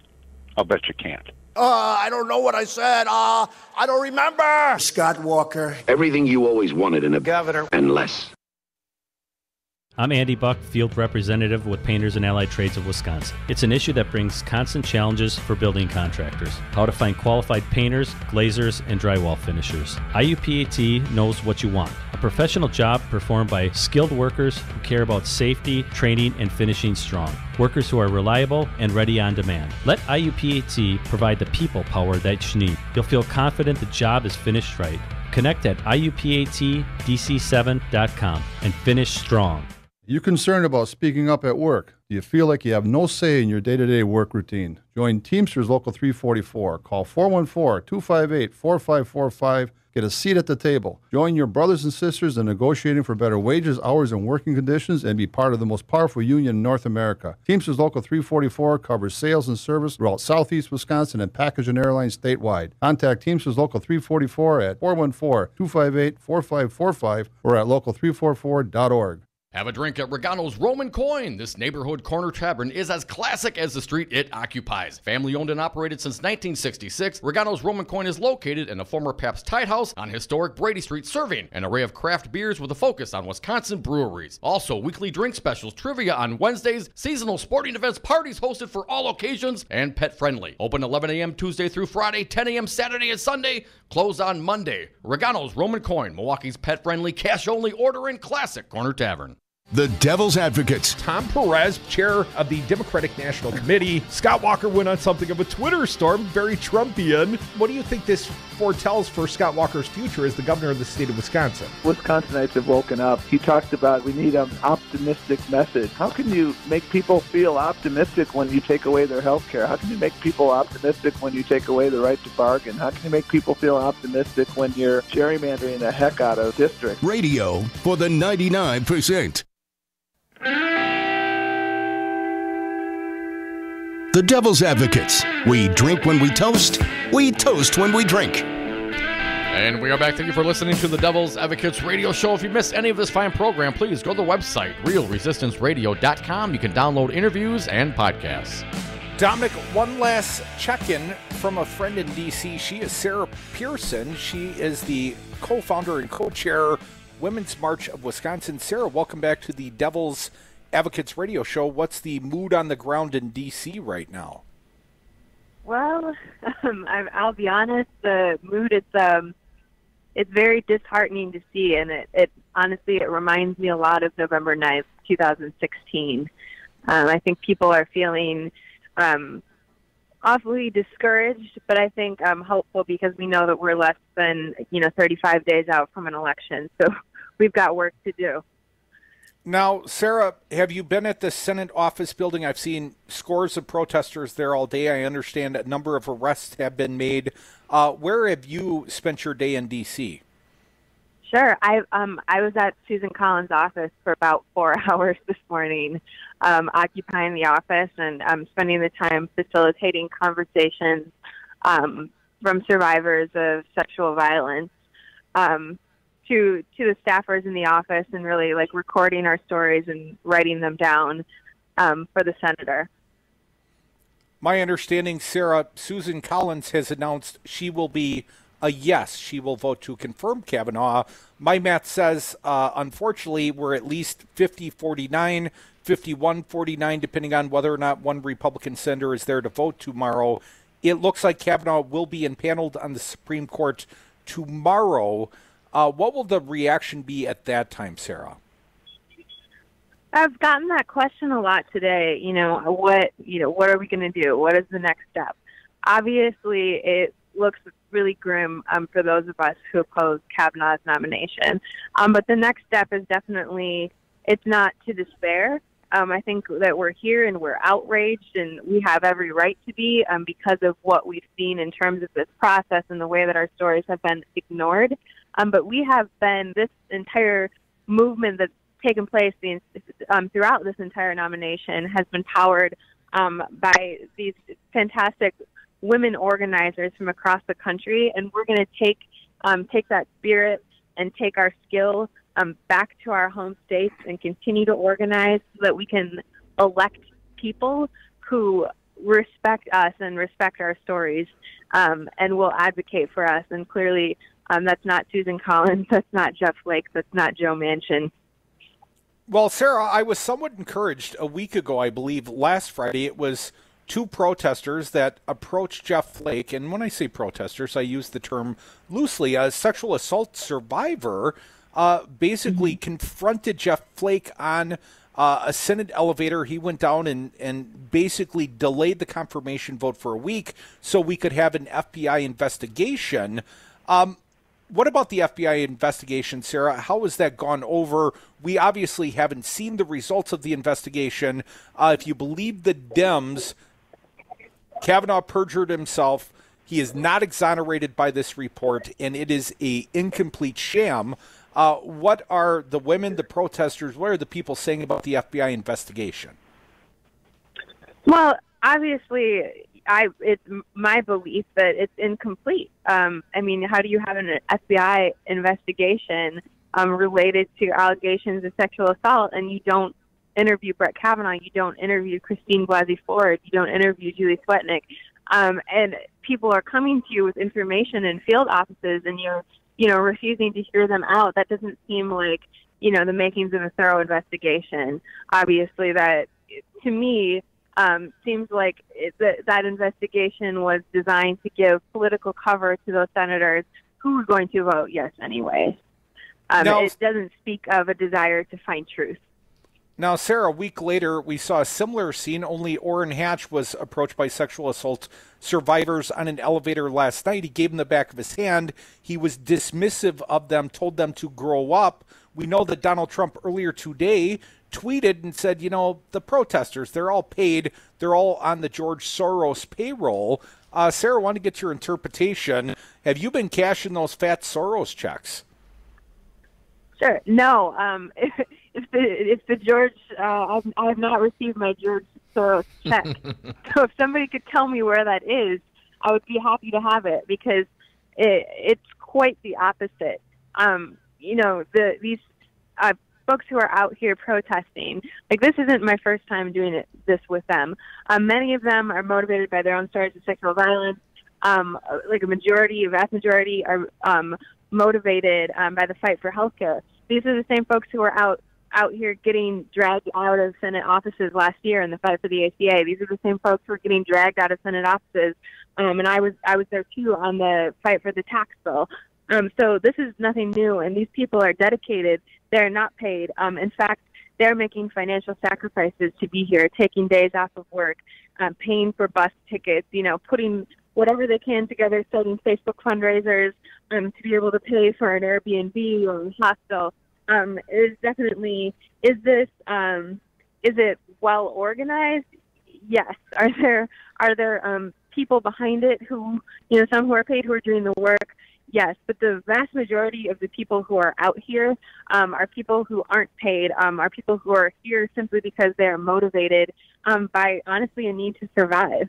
So that is why they're here. They're not paid protesters. That is absolutely false. Folks, you're listening to the Devil's Advocates radio show on Real Resistance Radio. That's our friend Sarah Pearson. She's the co-founder of the Women's March Wisconsin, checking in from D.C. Sarah, were you able to interact with any of the Republican senators or their staff? And did you get a sense that, although certainly we know some of them, the votes, they say they're not going to go the way we would like them to go, do you think that they listened? Do you think they heard at least what you were trying to tell them? No, I don't believe that to be the case. I've spent time in several offices, over the last few weeks, and even today I was in Susan Collins' office for almost 4 hours. And I myself opened up and, told my own experiences with sexual violence and, the responses or the inadequacy of the responses that I received, to my testimony. And her staffers, they weren't paying attention. They weren't writing anything down. They urged us to write on comment cards, and they said that they would be delivered to the senator for her to read them before she made her statement this afternoon.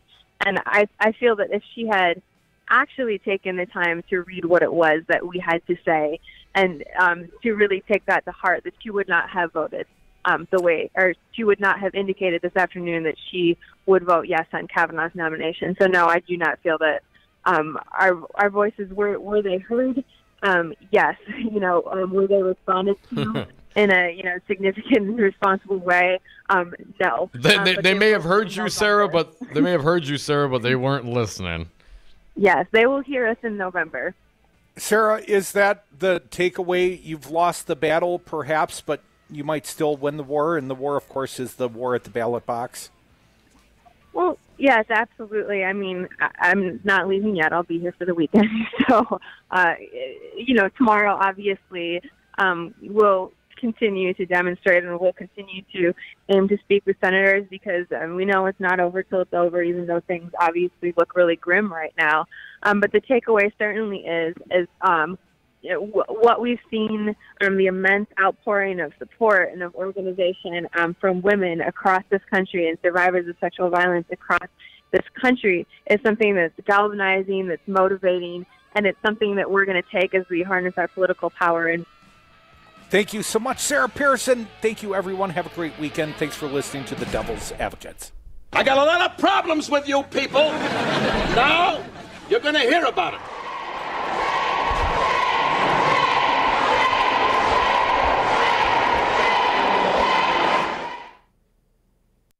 Brad Zog, owner of Zero Res Madison, resisting dirty carpets and harsh chemicals. Brad, why should people use Zero Res Madison? Why wouldn't you clean your carpets like this? We're not using any soaps. We're not using any chemicals. We cost about the same as the other guys. You look at it and you go, where's the downside? You got a completely green clean. That's awesome. We guarantee it. There's no downside. There's no downside. Use Zero Res. Call Zero Res today. 608-848-9000. Zero Res. Spell it forward or backward. It's the right way to clean.